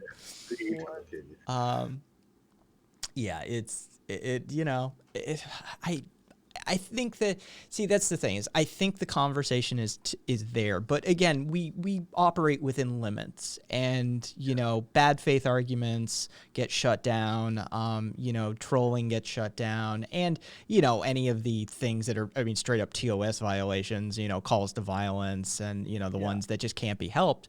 But I have encountered a whole host of people doing this that I count multiple people within my community that were sort of centrist, sort of potentially sort of like neo-lib without even knowing it, that now are studying anarchism and leftist ideologies and philosophies with some level of passion, to the point where they're buying books and they're looking into things and that sort of thing.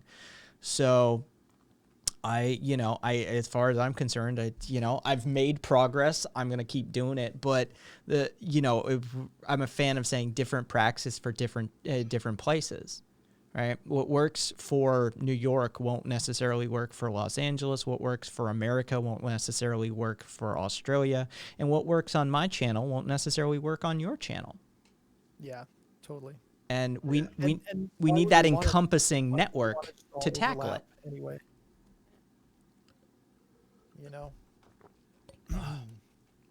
I'm all in the mind frame that, like, the friends that I have that do that kind of work, they're in my trusted camp because they have proven themselves trustworthy. Yeah. Do you know what I mean? Like, Yeah. Yeah, I hear you.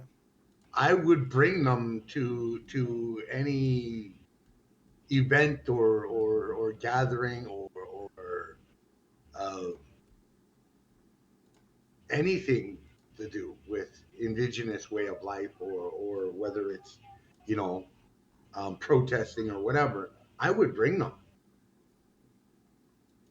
because they've just shown that they are actually real about changing that thought pattern and changing that way of life and opening up their mind and their hearts to something totally different and real,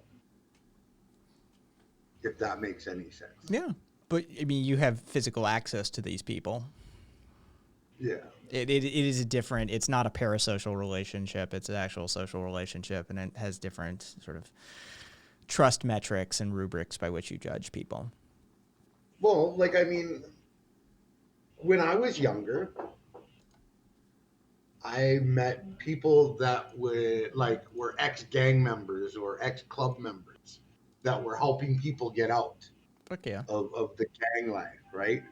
So if we're looking at reconditioning our society so that it's more of a healthier and productive society than what we have, we need to allow and make room for that.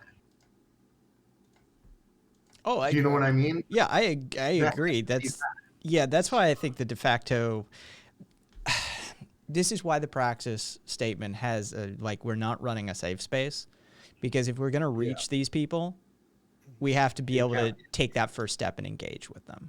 And whether it's just, you know, turn a phrase Mitre, one of Mitre's videos, a good friend me, whether it's just a refusal to castigate the vernacular of the working class proletariat, you know, all the way up to tolerating a certain level of authoritarian ascription or ideology or philosophy within the sort of dialectical space. I'm in a position mentally, emotionally, ideologically and philosophically to do that. So I'm comfortable holding up that form of praxis. I'm comfortable, holding that sort of, tent pole for a space. But I fully recognize the need for those other spaces that, that definitely should exist for a sort of secured, safer space for those on the left. But yeah, I wanna see if we can't swing a few our direction. And that's, again, that's great. And I wish you definitely all the best in that. You have more patience for that kind of stuff than I have right now. So I'm glad that, I have my days though. Yeah, don't we all? Don't we all? We all have different different amounts that we can take and stuff. And it's just, for me, I am so caught up with other things and focused on other things that if I'm going to try to move people, I would prefer to focus on people that are starting from a place that is, and I realized we really quickly went Godwin's law on this shit, right? Like, just fucking zero to Godwin's law in the discussion. But if I'm going to be moving people or helping to move people, I would prefer to help move people that already share a lot of genuine sympathies with the basic humanity of the people that I already organize with. Hey, Squid. It's a situation where I would rather try to move a progressive and radicalize a progressive, or even like a left liberal or something. I would prefer to try to do something like that. See, they're just the cream that's easy for, I can just scoop them right off the top. Oh, absolutely. No, absolutely. Yeah. I love that when that happens. In any way, shape, or form. I'm not saying those are fun. Yeah, but it's effective, and I know that if I push a progressive person into more of like a radicalized place on the left, I know I'll at least not have to worry if they're going to have sympathies with maybe like the cops and shit like that. You know, like they won't, if they come into our organizing spaces, they won't take down names and mention them in open conversation to other people. There's like just like little basic shit that I don't have to worry about quite as much. Not that I don't have to worry about it, but you know, you have to protect people in your circle, and if you're bringing other people like into your organizing circles and stuff like that, it's also your name on the line as well, you know. And again, not that these fascists or whatever that are, you know, being attempted to be deratted or whatever are going to necessarily step into, you know, doing a mutual aid fucking drive or anything like that. We're just trying to like make them less of a violent threat, right? I get that, but why wouldn't they though? Why wouldn't they what? Step into a mutual aid thing.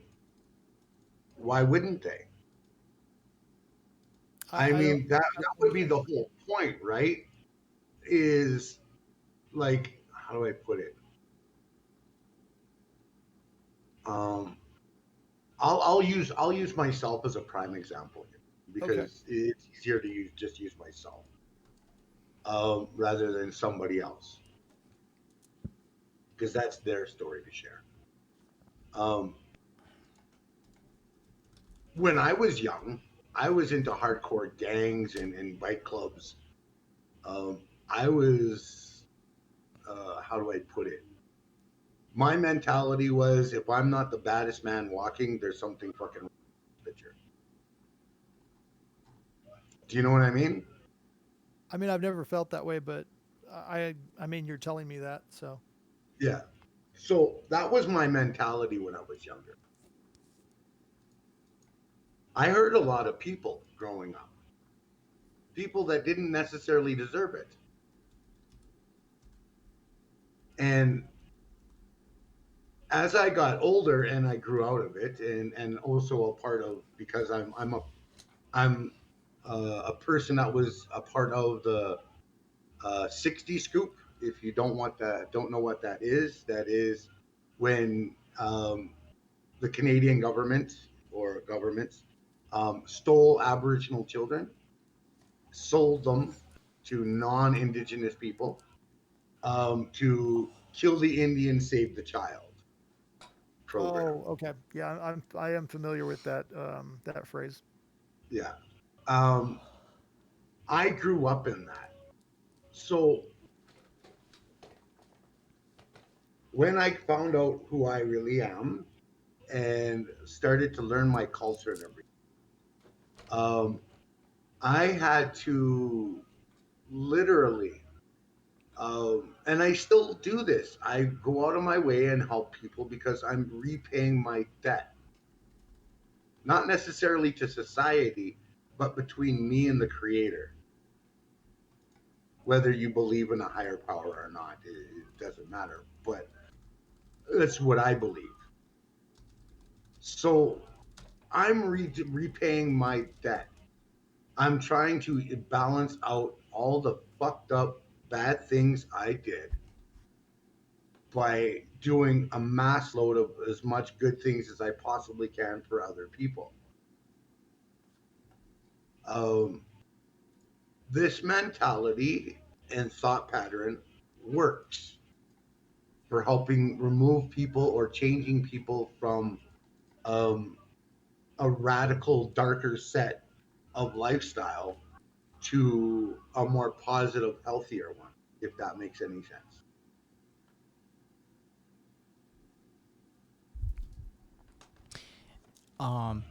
Kami, Sue is probably the most dedicated to a rehabilitative mindset out of everybody in the like leftist Twitch community. If I had to like make a general assessment, paint with a broad brush, Sue really believes that I think, Sue, can I go out on a limb and say you think everybody can be saved? Yes. There you go. He really is. Like, if you need somebody to run a rehabilitation, a seminar, dude, Sue is dedicated to the idea. Where some of us have our limitations, I have witnessed the lengths to which Sue will go to pull somebody back, and way beyond my level of patience, way beyond. And so, yeah, that's sort of the position and direction that Sue takes, is that we're all savable. And it's just, you just got to put in the work. Okay. Yeah. That's great. No, exarts, mentally ill people. do count. Zartos. The psychopath serial killers do count as well. I believe that can be changed and saved. And I say that because, Right back. yeah, literally, when you come from the world that I came from, it is, you realize that it is possible. Anything is possible. And I never give up hope.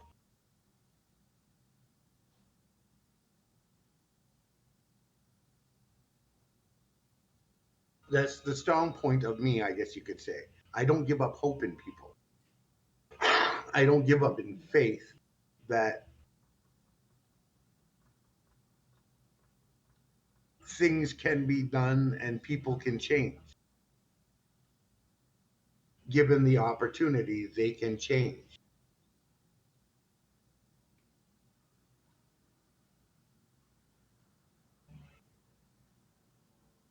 Well, I don't disagree with that, but I would say that it requires a massive level of interaction and intervention that is a lot higher than what you as an individual can provide. When we're talking about, de-radicalizing white nationalists and stuff, they have to be completely removed from the circles that are pushing them into that ideology. They have to be removed from the culture. They have to be removed from all that, and it takes heavy buy-in from like their family and the people closest to them. It takes a lot. I was just going to tag in and say, fuck it. I do understand where you're coming from, though, Kami, as an organizer. You and I, yeah, we haven't had a proper conversation. I'm IT deep, just way deep, like age 4 deep, right? So OPSEC is something that, I was trained in one degree or another along the way. And so I understand your hesitation speaking as an organizer, as an activist, coming from an OPSEC arena, saying, yeah, I can't trust these fuckers. Like, I get that. I 100% understand that. Well, I understand that too. I'm more of in the camp of, yeah, I don't give up my hope and faith. Well, I mean, that's the thing. Different practice for different people in different places, right?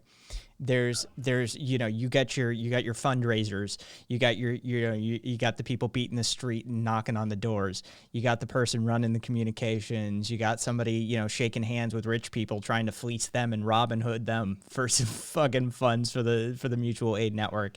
You got the people cooking the food, you got people driving the food and distributing the food, you got all these sorts of things. One person isn't capable of doing all this. And that's why there's, different practice for different people in different places. We need somebody like Sue who is willing to go that so many extra miles to, claw back that proverbial soul. We need people like Kami who's there, with the diehards already, and is like, yeah, fuck this. Like, we need to do this, X, Y, and Z, and we need to organize, and we don't have time for this group to be trying to convince some chud that, hey, maybe you should give a shit about somebody. But, you also need somebody to stand in the way of that chud and try and convince them not to get in their way. And that's where somebody like me comes into play. And so, that's why I use this quote a lot. It's an Emma Goldman quote. I use it usually to shut down fucking leftists who, are talking about like perfect anarchism, and that there's no perfect expression of anarchism because it isn't a single dogmatic philosophy, but a network of ideas, and we much prefer it that way. It's a network of ideas, and we can't forget that. That, it isn't just one singular monolithic dogmatic idea. And this is where I get into a lot of like butting heads with fellow leftists, is stop trying to create this perfect iteration of your philosophy or ideology. Don't become a fucking religious fundamentalist for your idea. That's counterproductive. And, embrace the anarchistic idea of a network of ideas. That way you can have people of different backgrounds and experiences and knowledge sets and capabilities out there taking care of all of these different aspects, because we need all of us, and we need room under our tent, and running too many purity tests prevents us from having that happen. And we see leftist infighting. I know, I'm sure, Kami, I mean, especially as an organizer, you've probably had to deal with an inordinate amount of leftist infighting in your day. No, never. Not at all. Really? No, I'm okay. I was like, oh, so shit. Yeah, like, you're a fucking unicorn, bro. Like, what? Teach me your techniques. Like, immediately, I'm like, whoa. Yeah, exactly. Drugged water, says Rabbit. That's your trick, huh? Yeah, and that's one of those things that I hammer home all the time. Don't get lost. Don't eschew progress in the pursuit of perfection. And unfortunately, the left in general is very good at doing that. That adopting this puritopian ideology set that, if you advocate for any involvement with electoralism or the state, you're no longer an anarchist, you're out. If you, advocate for compromising with somebody across the aisle and getting something done, congratulations, you're no longer a socialist, you're out. That sort of puritanical, puritopian litmus test bullshit. Yeah, I think I just heard the last bit of Kai's childlike hope exit his body. Like, I thought for a moment that it exists. And No, yeah, it's not. These are dream smacking hands. I'm here to smack those dreams right out from over your head. well, It's not a real thing. anarchism is fundamentally an idealistic position to adopt. So Yeah, no. Yeah. And I'm an ANCOM, but I'm much more an than I am com. If yep. that's what I tell people, just because that's just where I'm at. And my tendency is malleable too. Like I don't die on the hill of my tendency. If somebody has something for me, then I'll read it and I'll look at it and I'll study it, and I evolve. I try to adopt the best of what I see, and pick pieces and stuff like that. Different stuff, I'm always telling people I temporally stretch my philosophy and ideology and activism. What needs doing today is different than what needs doing tomorrow versus next week, next year, 5 years, 10 years, right? As an anarchist, I have to adopt a certain level of realism and pragmatism. This is why I'm not a revolutionary or an insurrectionist, right? Because you have to adopt the reality of the situation, and you have to work within certain boundaries of that situation just by nature itself. And so having that, what I advocate for today is just trying to point the needle in a direction, right? Like, we're not even headed that direction yet. I'm just trying to move the needle to point in that direction so that we can start moving that way. And then maybe one day we can start honing in on a destination. But I always tell people, where I would like to go, you can't get to from here. You have to change multiple trains at multiple train stations.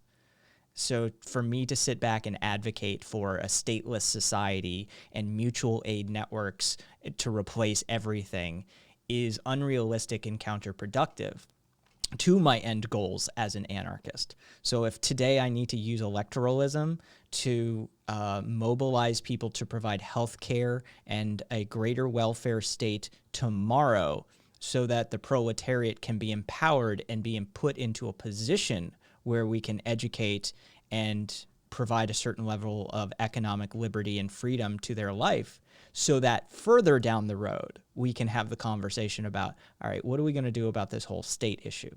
What are we going to do about, the economic inequality? What are we going to do about, then we can bring that conversation on. And this is what the purity test thing on this channel is about, is that a lot of fucking leftists hit me with this shit hard, is that you're not an actual anarchist because of this. And because of that philosophy right there. And I just, point them to the Noam Chomsky or my own essays and just, wish them well and yell and rant about purity test leftists after they leave.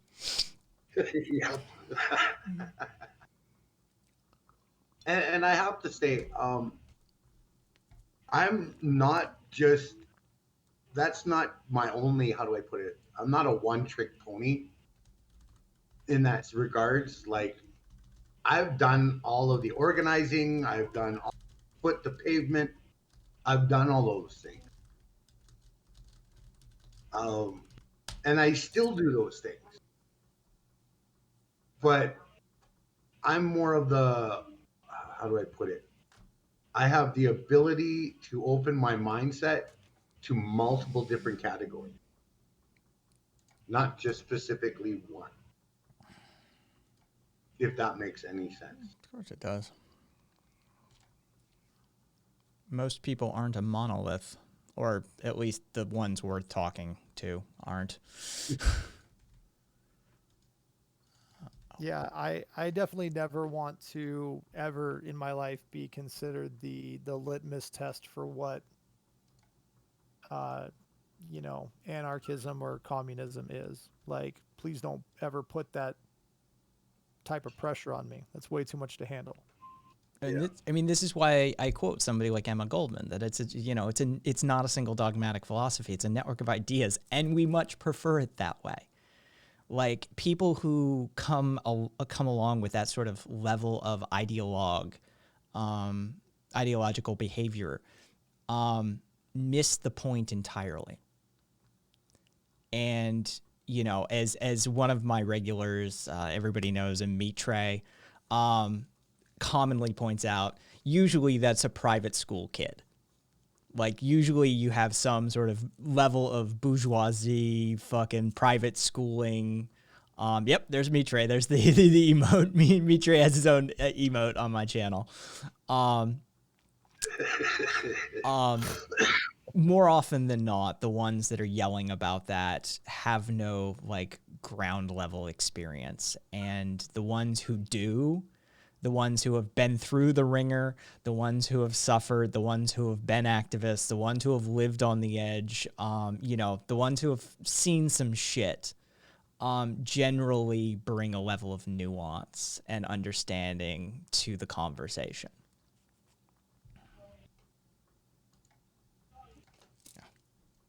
Well, as far as on the ground organizing is concerned, safety and security is number 1, 2, and 3 of people. And we always have to be, we operate within capitalism in a way that we always have to be afraid of the state. And we always have to be afraid of infiltration. And we always have to be afraid, because, a lot of the organizing that we do isn't what you would call above ground, right?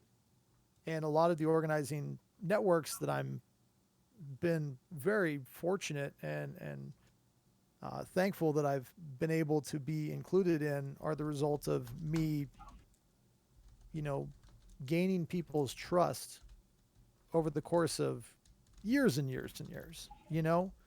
So, um, when when you have the trust of people, it's, you know, and they trust you to, you know, make good decisions that are going to keep them safe and that are going to keep their identity safe and things like that. You tend to get a little more, I don't want to use the word paranoid, but you tend to get more protective, you know? Um, Well, establishing. Okay, so we would call this a ring of trust or a trust network within Tech OPSEC. Um, See, this is the thing that real world activists have a much more difficult time with. I can tell you from an IT perspective, establishing a trust network is much easier to do within sort of a black hat situation because I don't need to know you. I don't need to be at any physical location. I don't need to do any of that sort of stuff, right? So establishing a trust network electronically is actually far simpler than doing what Kami's talking about because, you know, OPSEC for activist networks has long been an issue. And if you want some interesting reading, read about COINTELPRO and the Black Panthers or the MOVE organization in Philadelphia or the labor movement or. Yeah, this country has a long storied history with infiltration and disruption. The Pinkerton. Yeah, just ask an indigenous person. Yep, there you go. The Pinkertons were 500 infamous. plus years. Yeah. 500 plus years. Yeah, ethnic groups are actually a little more difficult to infiltrate. That it does, you know, closed rank communities like that do provide an insular value that has to be penetrated. But it's doable, and our FBI and our intelligence services and our police services pay people good money to be very good at just that. Yeah. So yeah, I feel you on that one, Kami. Yeah, we'll drunk Kaiser. Well, welcome Kaiser. Welcome Kaiser. Congratulations on feeling good. Strike now, all the CIA is at its weakest. They are not at their weakest. Far from it. There's Jonah. Jonah, I forget her last name. She was chief of their disguise, like the Bureau of Disguise within the CIA. She's done a ton of lectures. A fascinating woman. And if you want some insight into how these fuckers operate, she's worth watching. Just search. Good night, Rabbit. Good night, Rabbit. Just search Jonah, Jonna, CIA disguise expert. You're going to find a ton of videos. But I remember one lecture she was giving, and you can tell when she has to process, like, you know, oh, I can't talk about that. Interestingly enough, if you've seen the movie Argo, which is Ben Affleck trying to exfiltrate the Americans out of Iran, that's her husband. That's the role that Ben Affleck is playing as a CIA agent or officer in that role. That's her husband in real life. She has this moment talking about disguises and just uniforms. That she said, you know, does the CIA keep a warehouse full of like workers' uniforms? She said, no, we don't keep any of that stuff. She said, but we can get anything. And it's that pause. You see her look off into the distance and calculate exactly what she can say. And her summary for what the capability of the CIA's acquisition and infiltration is we can get anything. Yeah. I mean, one of the big misconceptions about people who don't organize don't understand. They kind of think about the cops and the FBI and CIA, and it's this whole like nebulous thing. And they sort of think of like, well, if the cops are after you for, or interested in you, I should say, or if the FBI is interested in you or something like that, it's all kind of the same thing, and it's not. It's the difference in the level of funding and ability of the departments is staggering. It's Yep. people think that if the cops are interested in you, just your regular local cops, that I mean, yeah, you might be in some trouble and stuff, but their budgets are pretty fucking limited compared to, say, like the FBI. The FBI, what people have to understand is that they have limitless budgets, and they start with a strong and persistent desire, and they will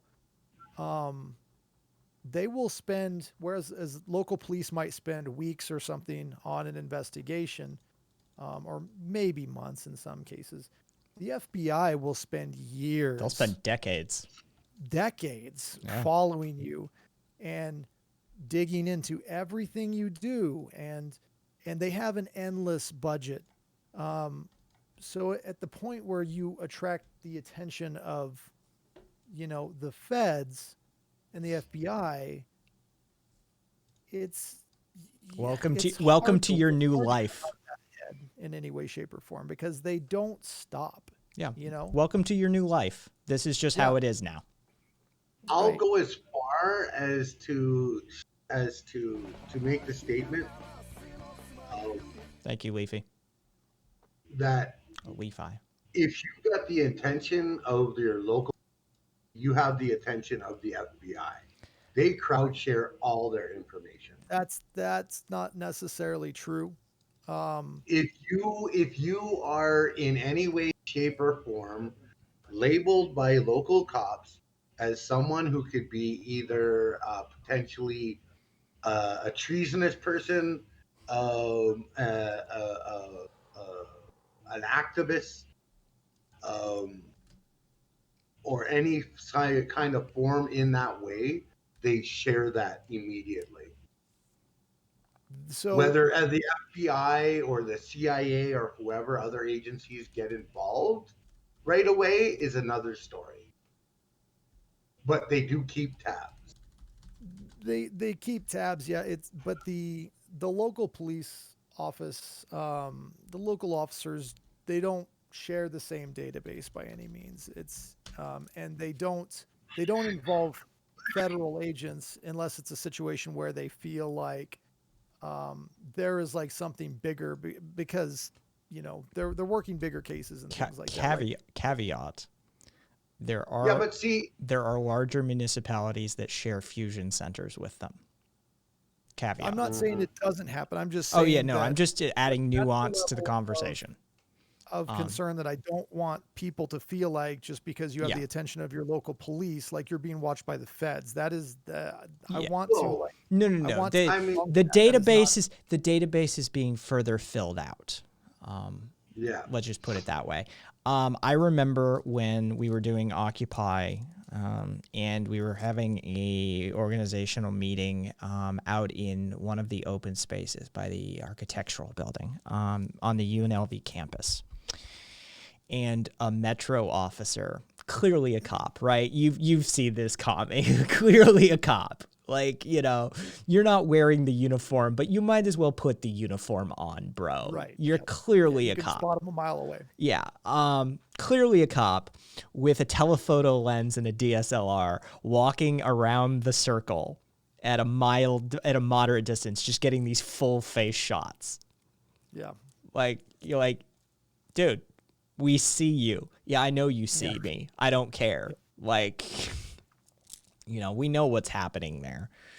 Yeah, it was. We can see the cuffs imprinting in your back pocket. Yeah, it's just, you spot them a mile away, and like I said, you might as well wear the uniform, bro. Just put it on. It'd be cooler if you did. Like, just walk up as a cop, because you're just walking up being disingenuous at this point. But yeah, data collection usually falls to the first rung. I have this essay on the tent poles of American oppression. And the last one is, of course, the police state. It's poverty of philosophy, financial hamster wheel, and the police state. And I talk about, why police reform is important, because, the fact of the matter is that the police are the first people that protesters encounter. So if you want to change any of this other shit, your linchpin in this situation is how we interact with our law enforcement in this country. And we have to have a reformation of that before we can reform any of the other topics, because we're going to have to protest. We're going to have to do stuff for the other topics.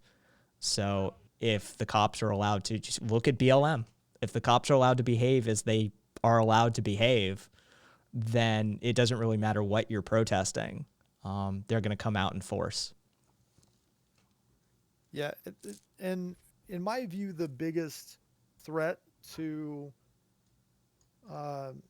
organizing, as far as for like Black liberation and things like that, from what I've seen, is it isn't even just the cops. It's the fact that the general public backs up the cops. The state themselves, if it was just the state on their own versus all of the rest of us, wouldn't be that big of a concern. Well, you'd have there's way more. You'd of have us. you'd have a Black Panther situation. Right. It would be if it was just the state. But the problem is that it's not just the state. It's the fact that there's all these, for lack of a better term, good Germans that will embrace that type of law enforcement response just out of the sake of, quote unquote, keeping the peace or law and order or whatever. It's the fact that you're not just up against the state, you're up against your neighbor that supports cops. You're up against liberals who think that, people just need to obey the law and they won't get killed or things like that. I love that tweet. That's the problem, that our neighbors and will sell us the fuck out. Well, I mean, okay, so this is, I've been talking about this for years now. Lack of solidarity within the American populace and what it's traceable to. And I keep coming back to this sort of, it's been a while since I've had to do this one. I have routines, basically, much like a comedian would. I have bits that I have to do on a regular basis. It's cue track number 12 in my head sort of thing. Basically, it comes back to me for, there's the poverty of philosophy, which is a fundamental education thing. There's the financial hamster wheel thing, which is a distraction tactic. But also it comes back to this sort of set of studies that I studied that you can find, again, if you want to find it. It's in the Corsini Encyclopedia of Psychology, Volume 2, page 811 is where it starts. I've done this bit a lot of times. I've done it a couple of times. Basically, it's global meta-analyses of empathy, studies of empathy within societies. And sort of, this concept that empathy has both a depth and a distance to it. That you could feel things perfectly deep. You can empathize greatly with your immediate family. But the instant you talk about somebody on the other side of the country, they don't feel anything. Yeah. And so it's this depth and circle of empathy. And you can find a lot of people talk about the circles of empathy sort of thing. And generally speaking, it's immediate friends and family. It's your local community. It's your regional. It's your national. It's the globe, right? People are capable, and this is just dependent. The depth is usually independent of the circle, right? The depth, people feel varying degrees across the board, across societies. But multiple studies have found corollaries between the rate of communitarianism versus individualism in a society and the distance their circle extends in empathetic response. And they've done comparative analyses of places like Southeast Asian countries that have a higher rate of familial integrity, communitarianism, that sort of thing, and their circle of empathetic response versus a hyper-individualistic country such as America and their circle of empathetic response.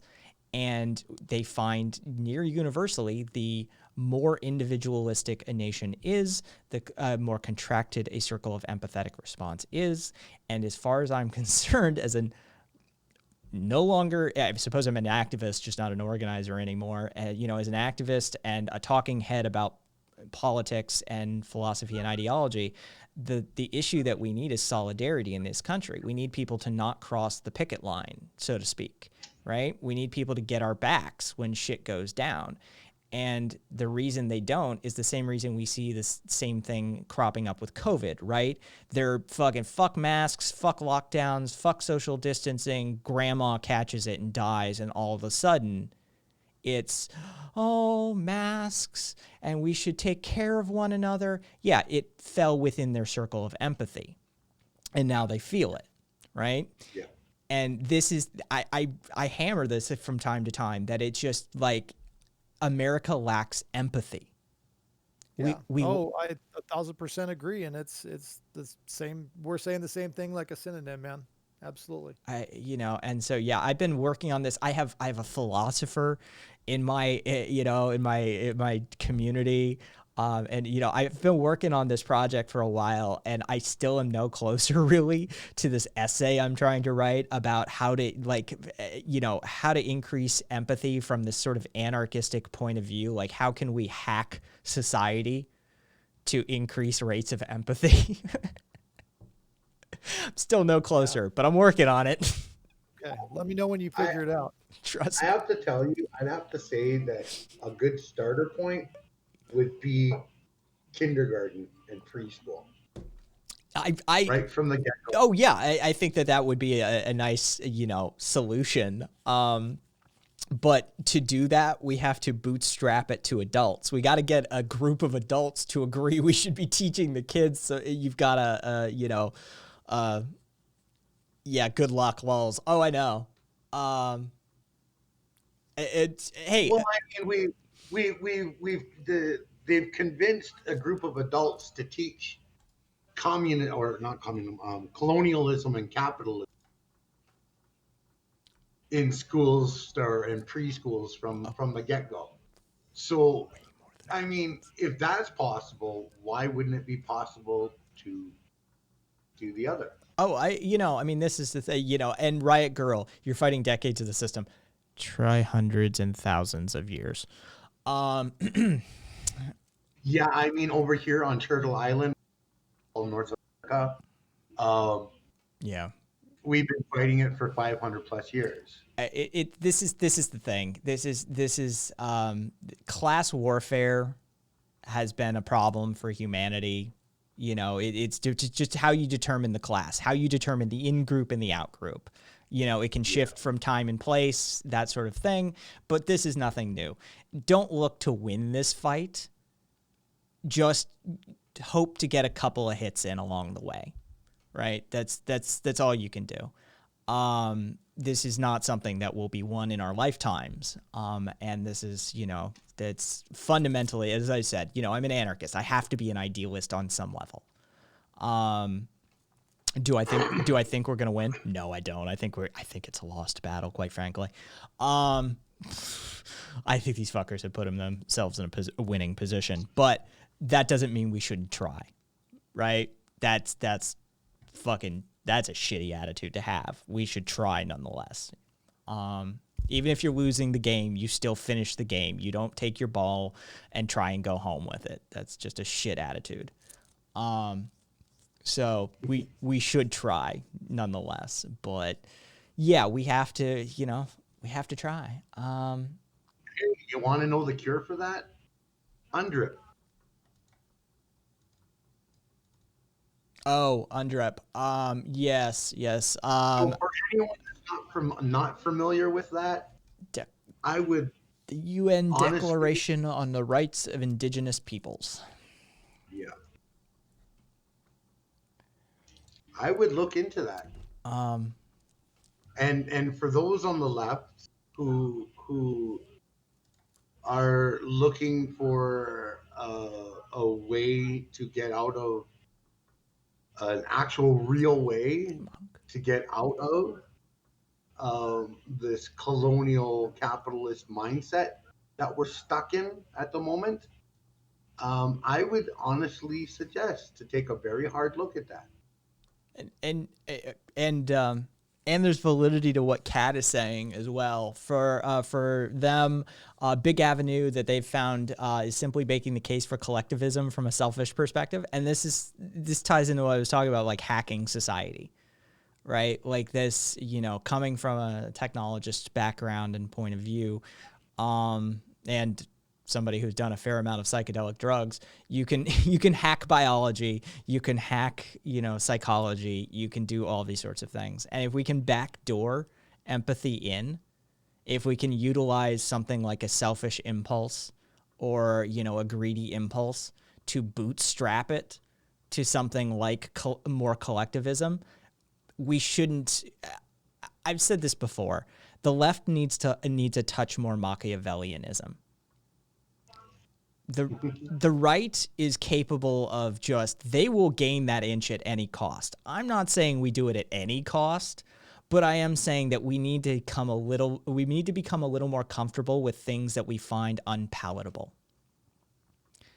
And that sort of thing, using selfishness to bootstrap collectivism into existence. Do it. Why aren't we doing that? Like, that is a valid tactic. John Doe, the real John Doe. Hey, John. I used to be a libertarian until I took MDMA and realized other people have feelings. Actual quote. Oh, jeez. All right. I think I'm going to wrap for tonight. I don't want to kick the shit out of my voice because I did yesterday and it hurt. Kami, thanks for stopping by. Thanks for the raid. Thanks for the conversation more than anything else. Hell yeah, brother. Thanks for having me on. I appreciate it. It's been good to connect with you and really meet you and hang out with you. Lost Sue. Super cool to meet you and chat with you and everything. And The pleasure was all mine. yeah. What's your meet your community and everything. So. What's your streaming schedule like?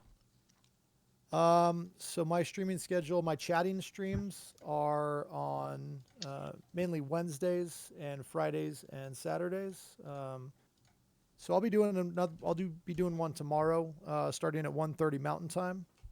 Okay. We talking about, and I don't do electoral politics. That's not my bag. Much as I'm not a debate bro, I don't do electoral politics. I'm mainly focused on, mutual aid, community defense, direct action, organizing, stuff like that. And we have some fun too. It's not all doom scroll. So.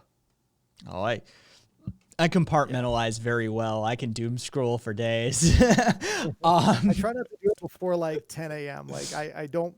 I've got a rule. I'm not that awake I don't before 10 a.m. Twitter before about 10 a.m. because I'm not ready for it. I need my coffee and breakfast before I can really dive in. Fair enough. Hang on. Let's shut out. There we go. And everybody go, if you're not, go follow Sue as well. Did I have any other housekeeping to do? I don't think I do. Typical thing here. We're gonna raid. We're gonna go raid Moshing Dragon. I forget who he is a friend of. It is one of the community members though. He's a maker. He plays video games. He's not political. He plays video games and he's a maker. He makes art and music and crafts and gadgets and wizardry and code. I love makers. So we're gonna throw some eyes over on Moshing Dragon. I think he's playing like Sekiro or something. Either way. Standard outro here, kaisthings.com, kaisthings.com is where you can catch all of my stuff, the VODs of the streams, old podcast episodes, photography, essays, whatever. It's all there. It all goes up there one way or the other. Again, thank you, Kami. Thank you, Sue, for stopping by and having conversation. Always. Yeah, always thank you a lot. anytime. Appreciate you. I will attempt to catch one of your streams, Kami, even though it's basically for me. It's in the middle of the night. Yeah, get some rest. Don't worry about that. I'll be there. So. All right, let's kick this raid off, and I hope you guys are as well as you can be. Till next time. You too. Thank you. Stay safe. All right, See ya. we are clear from the stream. Okay, cool. So.